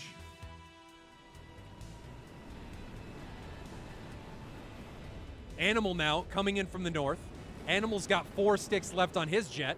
Wing tanks is Animal. Animal needs to get rid of those wing tanks because he is on internal gas. Werewolf, Reese Caparzo, and Asper are all on external. So is Contrast and Fur. Everyone else is on internal. Now, missiles coming off from Animal. AIM 54 off from Castoy. We're going to ride along with both of these missiles. AIM 54 from Castoy. Here's that one. AIM 120 from Animal. Both those missiles coming in, trying to make something happen against their intended targets. Now, the AIM 54 is going to have a lot more juice. And Animal doesn't do anything, gets penetrated by the large cylindrical object, and he goes down. Another great shot from Castoy, making it rain aircraft parts and body parts all over the Georgian countryside. Contrast. Can Contrast pick up the mantle and make something happen? He's got 3 sticks left. Chad mode engaged with the lights on. Contrast is now on internal fuel, needs to get rid of the tanks. Reese Caparzo, Asper, and Fur are the only ones still on external gas. Contrast, driving for the Toro squadron side. Werewolf with the 120. Contrast with the 120. Here's Werewolf. I'm going to assume the 120's on Werewolf. No, it's not on Werewolf. Who is that on? Looks like it's on Asper. So Asper diving away after getting that missile warning.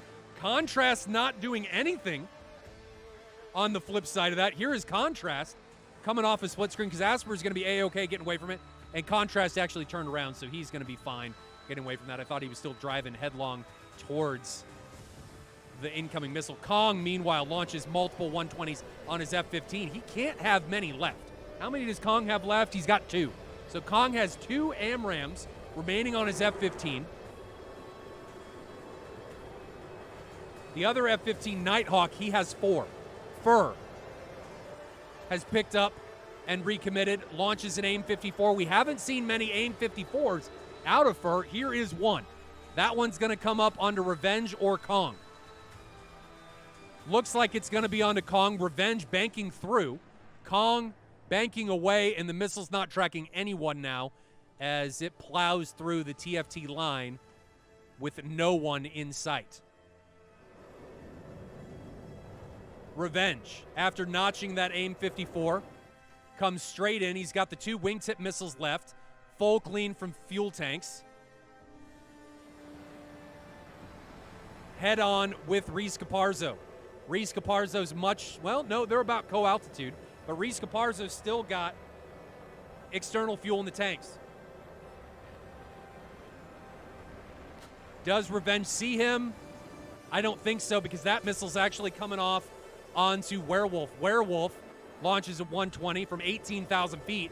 Now needs to get down. Needs to get down and get down in a hurry. Revenge, that's a pretty good shot.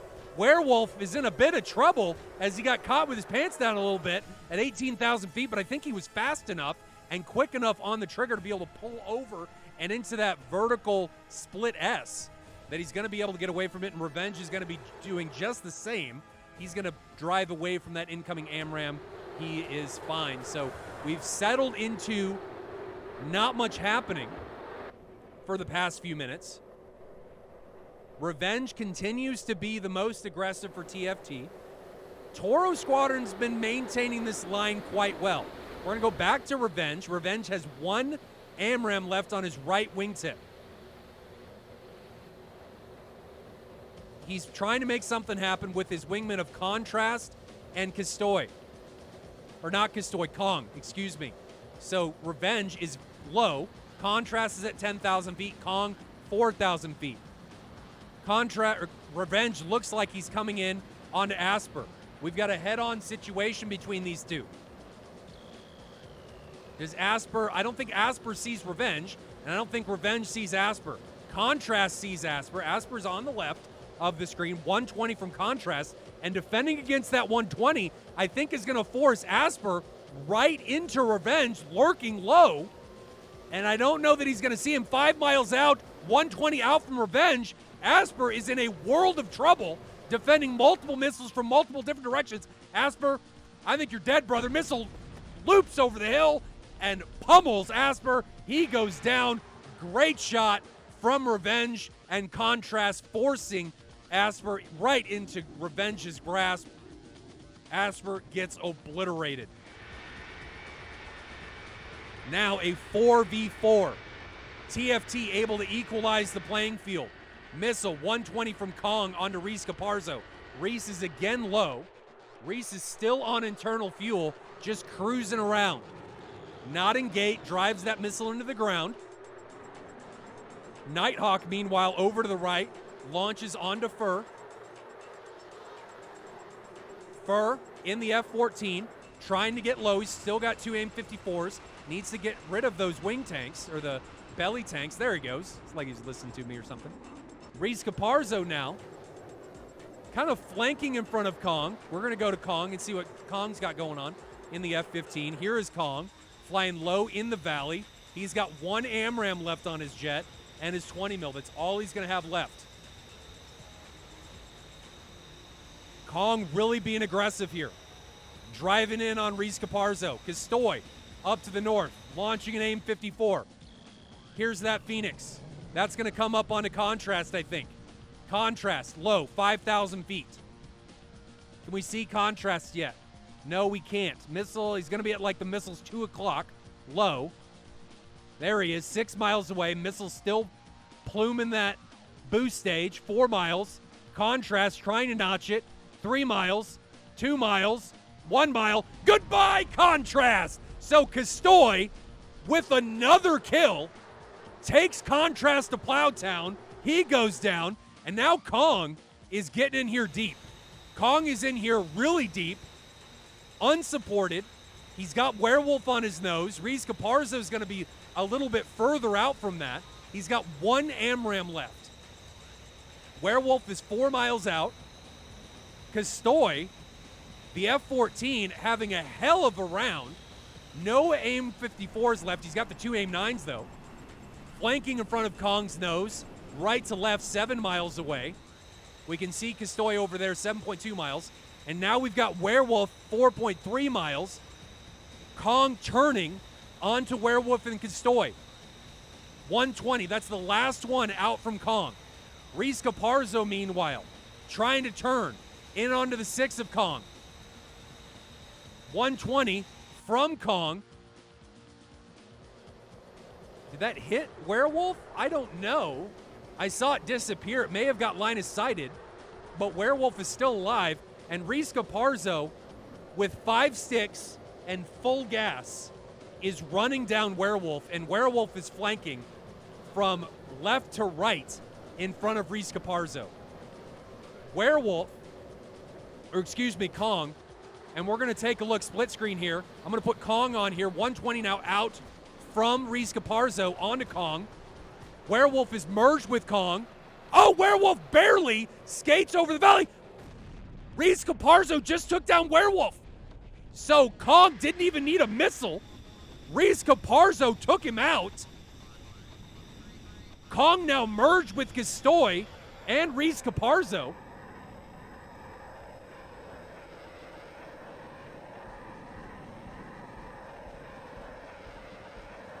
And here's that split screen view. Kong now looks to be on Reese in this situation. I think they lost track of where everyone was. Castoy now turning back in the F-14 on the 6 of Kong. Reese Caparzo able to escape and drive away. Castoy loses track.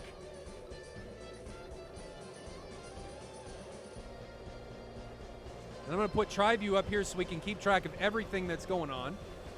So Castoy kind of sulking around, trying to find Kong. Kong's going to be over the hill. Reese Caparzo continues to drive away. Kong, opposite side of hill from Reese Caparzo. They're now breaking into each other. Kong may know where Castoy is. May overfly him, though. No, they're about co-altitude. Nighthawk and Fur, meanwhile, are off doing their own thing.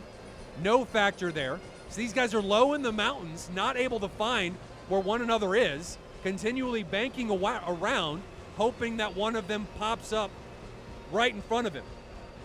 And Kong has now found Kastoy, I think. There is Kastoy. He does indeed see him. What is Kong's fuel state? So Kong is low on gas. Very low on gas. Trying to run down Kastoy. Goes into burner there at the end. Trying to get a shot on him.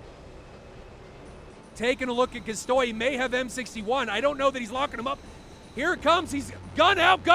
Destroys Kastoy with 20 mil. Great closure by Kong. Makes the shots count when it matters. And Kong gets the easy kill on Kastoy in the F-14.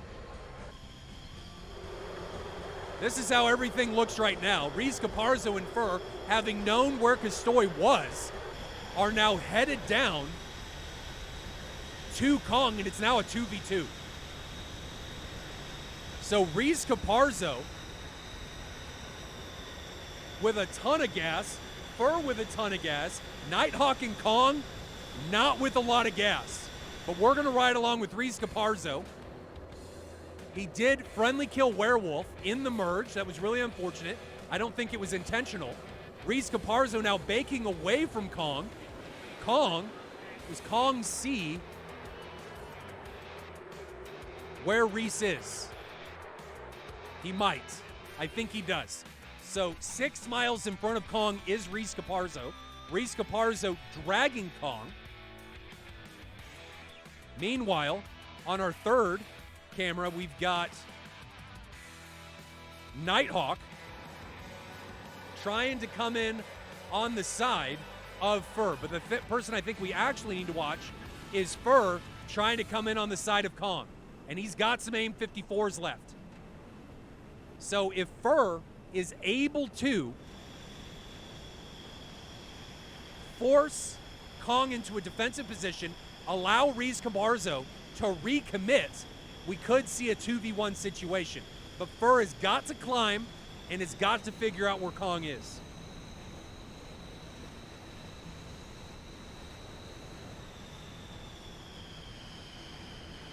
In the valley, Reese Caparzo just rips off a 120.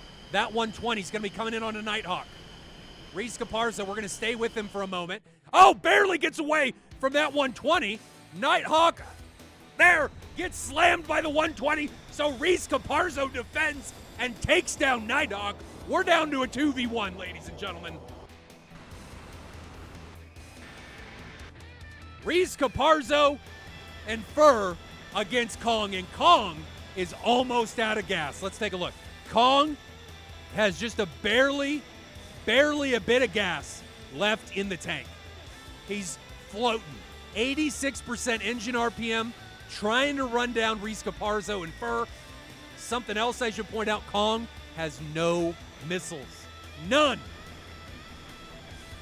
He's in an advantageous position. Reese Caparzo, 7,000 feet. Kong, 5,000. I think Reese sees Kong. 4.5 miles away. Needs to be in burner. Launches a wingtip 120. That's going to be on the Kong. Kong does not have a missile to respond. 2.5 miles away. He's going to try and line sight it. Does he make it over the hill? He does. Second one. He pulls up. Not going to be able to line of sight. The second one, half mile. Face mile. Goodbye. Reese Caparzo with the last 2 kills after the fratricide closes out the round for Toro Squadron. What a round this was. Back and forth, back and forth. That round went. Toro Squadron able to close it out finally. After 20 minutes of combat, Toro Squadron comes out on top.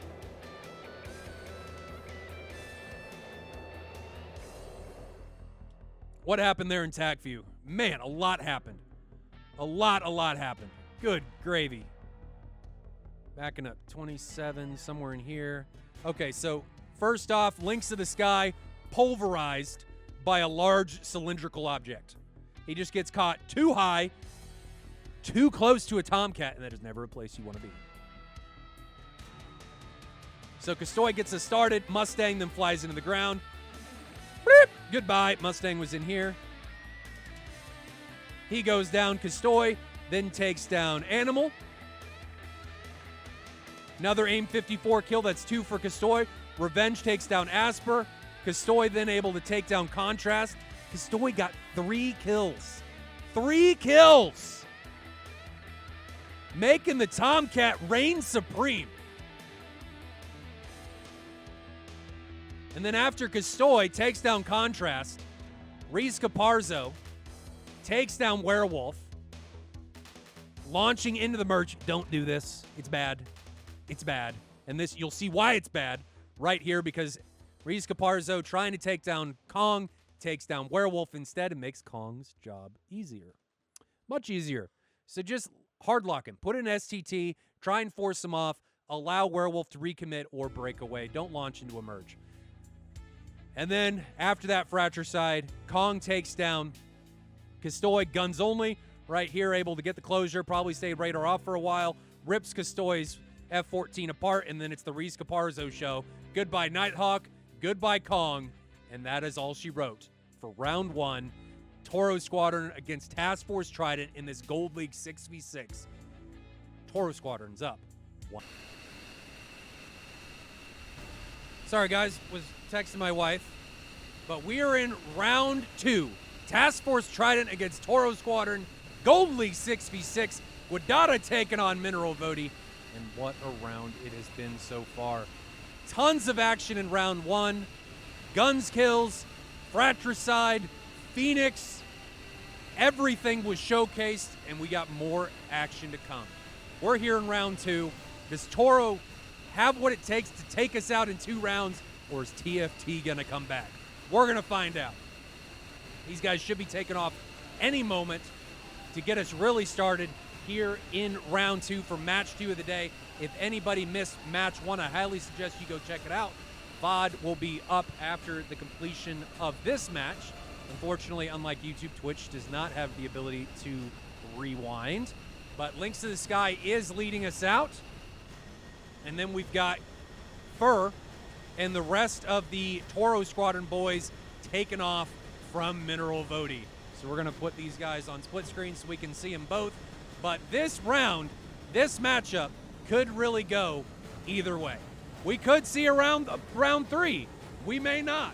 We're going to have to see. I always say the team with that were the winners in the previous round has a massive advantage, and it is their round to lose in the following one. So this is Toro Squadron's round to lose. TFT, they're going to be down on morale, but they could come out with a vengeance. We're going to have to see how they take that one. Kong did a pretty good job, just didn't have weapons when it mattered. Weapons management is a big time thing. And I am going to fast forward this a little bit, ladies and gentlemen, because I have to go get my flu shot. And my wife's like, you need to be done! So we're going to fast forward here a little bit into the fight on Ingress. There's nothing that's really too fun on Ingress. That's happening. Where's my cursor? There it is.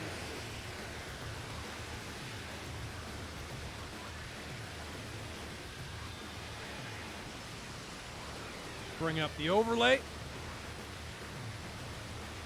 There we go. So 6v6 Gold League. Toro Squadron is currently up 1-0.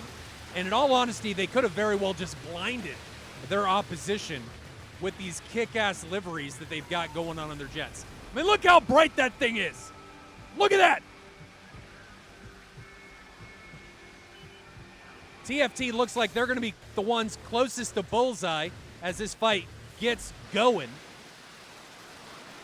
2 F-14s for Toro Squadron, 1 for Task Force Trident, 2 15s for Task Force Trident, and none for Toro Squadron. Links of the Sky launches an AIM-54. We're slowing it down because the missiles are starting to roll off the jets. Links of the Sky did a great job of high and fast AIM-54s. Let's check out where he's at right now. 32,000 feet, 347 knots. That's over Mach 1. Doing a decent job, not quite as good as round 1, but a decent job here in round 2 of imparting energy on the big telephone poles as they take off towards their targets. Now, still in formation is Toro Squadron's Fur, Mustang, Asper. They need to separate. No missile warning as of yet on that incoming Phoenix. I don't know that they know it's coming. Phoenix to check out where it's at, and if it's actually tracking anybody, let's grab it in its view. So 1,100 knots, That missile's trashed. I think it's actually on Pyrox back in the back. Missile's not going to be able to reach out and touch him.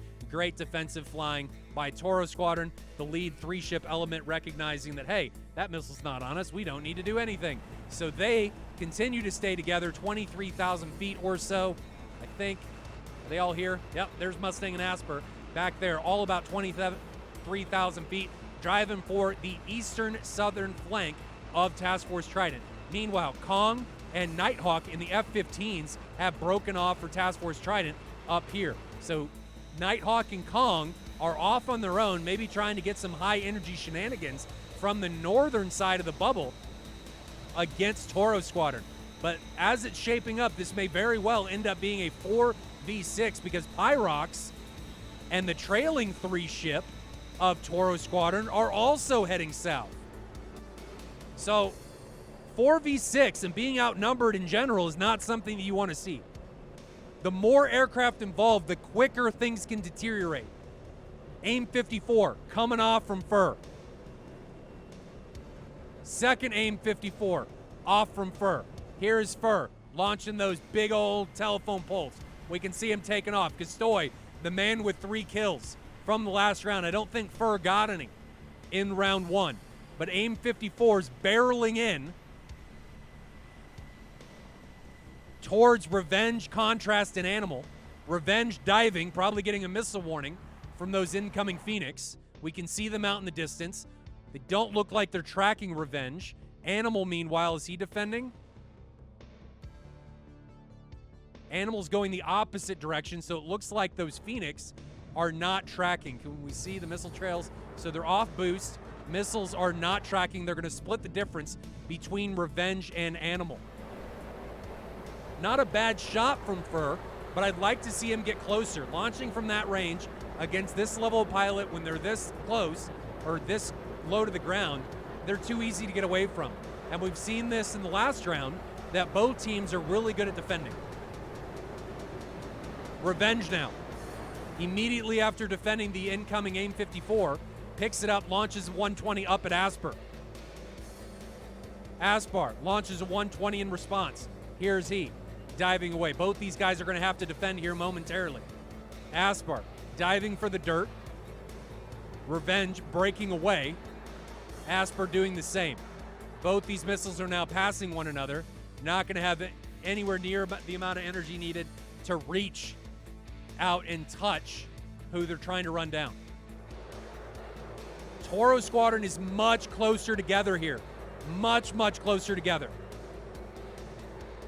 I like their mutual support. Look how separated TFT is. Their ability to respond to somebody getting pounced on is not going to be anywhere near what Toro Squadron is going to be able to do. AIM-120 out from Mustang. That one looks like it's going to be on a Contrast. Contrast launches a 120. Contrast at 18,000 feet. So if he doesn't turn away, that 120 is going to pose a problem. 5 miles in closing, 4 miles, 3 miles, dump some chaff. He is at Mach 1.05, should be fast enough to be able to add energy it. I think he's actually going to line of sight it in that mountain behind him, and goodbye AIM-120. Goes into the ground. Doesn't line of sight it, makes it fly into the mountainside, so great job there.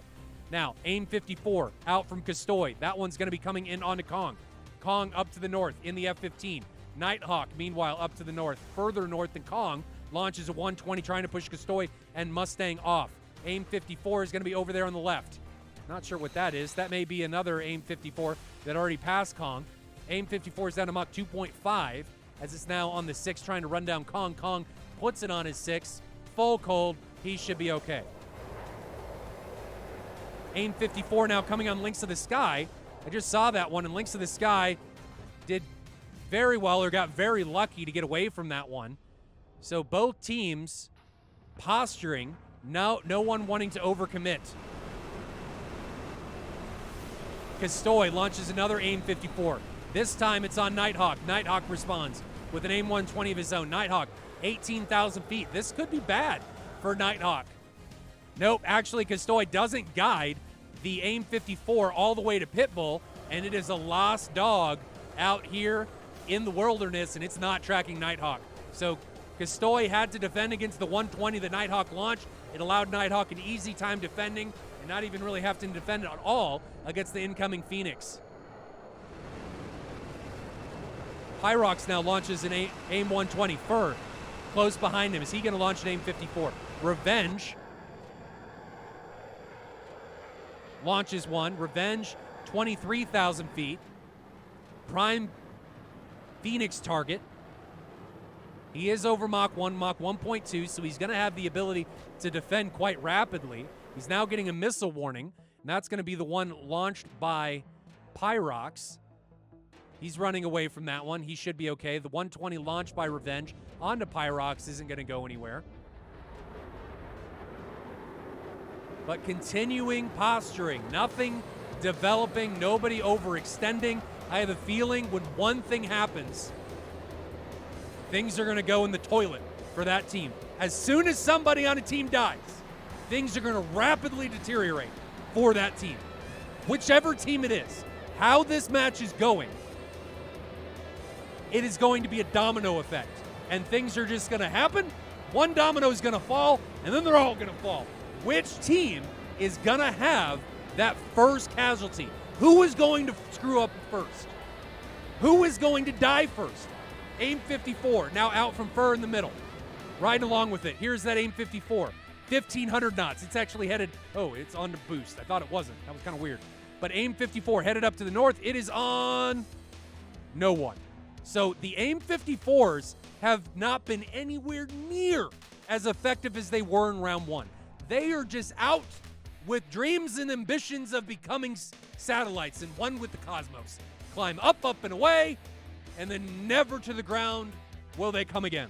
So the AIM 54 tracking no one, flying off to the west. Just continual great job by both teams defeating these incoming threats. Now, Kong recommitting in his F-15. What does he have on his jet? Here's Kong. AIM 120 I just saw come off from Revenge. Revenge down to the south, launching on Fur. 120 out from Kong. That's going to be on Asper. So we're going to move from Kong onto Asper. Asper responds with a 120, but Kong's so low, I don't anticipate it being a problem. Here is Asper defending. Kong now dragging the 120 fully away. 120 from Revenge is going to be on Fur in the F-14, and that's line of sighted as he's low. Everybody's really low from both teams. Toro Squadron, Task Force Trident. Everyone is low. And that's probably because the F-15s and the F-14s are here. Nobody wants to get caught high in getting schmammered by an incoming unseen threat. Now, 120 out from Mustang. That one's going to be on to Links to the Sky. Links to the Sky's hot at 6,000 knots. Launches an AIM 54. Just saw it come up. It's going to skim the treetops as it tries to make something happen. It's a Mark 60. Can we tell who it's on yet? Another AIM 54. So Links to the Sky just letting them rip.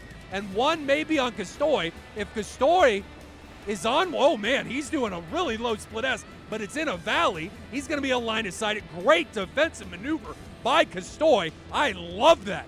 Great maneuver by him. Now we've got an AIM 54 from Fur onto Revenge. Revenge is here. Going, climbing, doing a barrel roll. I don't know what Revenge is doing. I don't know that he knows what he's doing. He can't decide how he wants to defend. Here it comes. And I'm speechless. I couldn't come up with what to say, and nothing came out. Oh, dear. So Revenge gets taken down.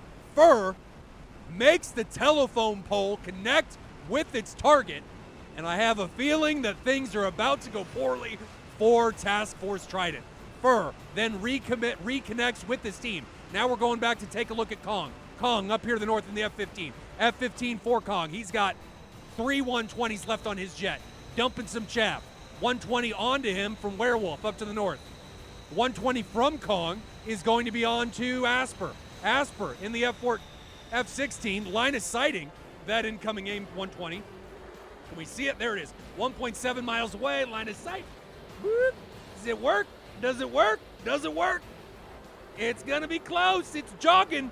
And he pulls up just a little bit and is able to get away from it. So great defensive flying from Asper, recognizing that missile doesn't have any energy left. Things are continuing to develop, but teams and pilots are being a bit more aggressive here. So Look at the missiles and how much closer they're getting and how much more confidence is being displayed by Toro Squadron. TFT is down to 5 pilots. Toro Squadron is at 6. Multiple 120s coming from Nighthawk. Nighthawk needs to be really careful about expending all of these munitions. One AIM-54 now off from Castoy up to the north onto Nighthawk. And now we've got Werewolf pressing in deep onto Lynx in the Sky. Lynx in the Sky and the F-14, do something! He does nothing and gets ramrodded by the baby cylindrical object, and Lynx in the Sky still alive. Desperation heave of the AIM-9, but nobody is close. Now we've got Asper. I did not mean to open the chat. Now we've got Asper launching a 120. Can't tell who that's on. It's on Lynx in the Sky. He gets hammered by another 120. Lynx in the Sky still alive, but no, he's dead. They're ejecting. So he's gone. Still 6 pilots for Toro Squadron. We've got Contrast launching a 120. That 120 coming into the central part of Toro Squadron's formation, coming through the clouds. 2.5 miles away is Mustang. Is that who it's tracking? It looks like it. Mustang's going to have it in the notch. Missile still tracking, trying. 800 knots. It's going to be close. No, just gets within a 0.1, 0.2 miles and doesn't have quite what it takes to connect onto Mustang. Mustang then breaks away. Like to see him immediately recommit after that threat, but breaks away nonetheless. AIM 120, there's Mustang right there after that defensive maneuver. Aspar now launching on Animal, down to the south. Animal, here's Animal, and Aspar needs to be careful too. He is defeating a 120 that just went behind him. He gets away, Animal does the same. I'm running out of breath for how much stuff is going on in this match and how long it is taking. Good gravy. Mustang now committing here in the center. Mustang coming in on Kong. The F-18 AMRAAM bus onto Contrast and onto Kong. Contrast in the F-16. Kong in the F-15. Mustang has 5 120s left. 4 now. 2 AIM-9s. Launches one onto Contrast. Immediately goes into a defensive turn to the left. Contrast not being overly aggressive here. Contrast may get hammered by a 120. Where is it?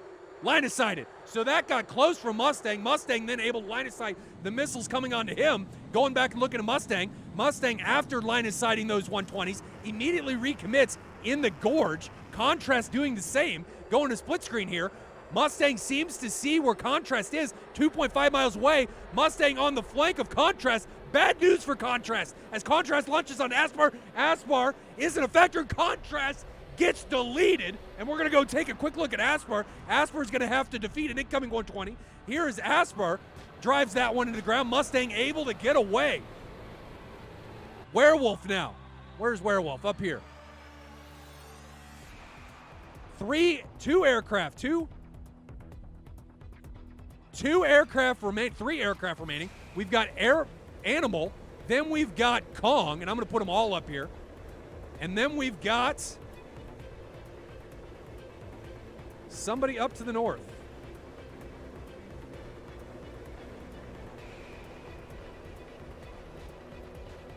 And missile launched on Animal. It's from Werewolf. Animal trying to dive. I think this one's going to make it over the valley. And goodbye goes Animal. We're down to 2. So Kong and Nighthawk are the only 2 remaining. And they're both in F-15s. Kong and Nighthawk low in the Eagles. Kong's in a pretty good position, coming in on a flank of the F-14 from Fur. But guess what? He has no missiles left. None. Zilch. 0. Does Nighthawk have any left? None. Zilch. 0. So, oh my goodness, missile obliterates Nighthawk out of nowhere, and Kong is the last one left. Toro Squadron is routing Task Force Trident in this matchup in the second round. Kong is again the last pilot remaining with no munitions on his jet. He's got the M61. We saw him get a kill in round 1 with it. Can he make something happen and at least takes one person down with him here in round 2? James, Toro Squadron won round 1. On the right side of Kong, 6 miles away, is Pyrox. People are swarming. Pyrox closing. Kong now banking in. Banking away, actually. Oh, and he flies into the ground. What better way to assert superiority than to take yourself out? Kong says, hold my beer. And does just that. Takes himself out, wanting no one to get the gratification of taking him down. But that is all she wrote. And ladies and gentlemen, I'm not going to go through the TAC view because I have to go get my flu shot, possibly my COVID booster. My wife's waiting on me. Appointment's in like 28 minutes, so I got to bounce. Tomorrow's matches. Who flies tomorrow?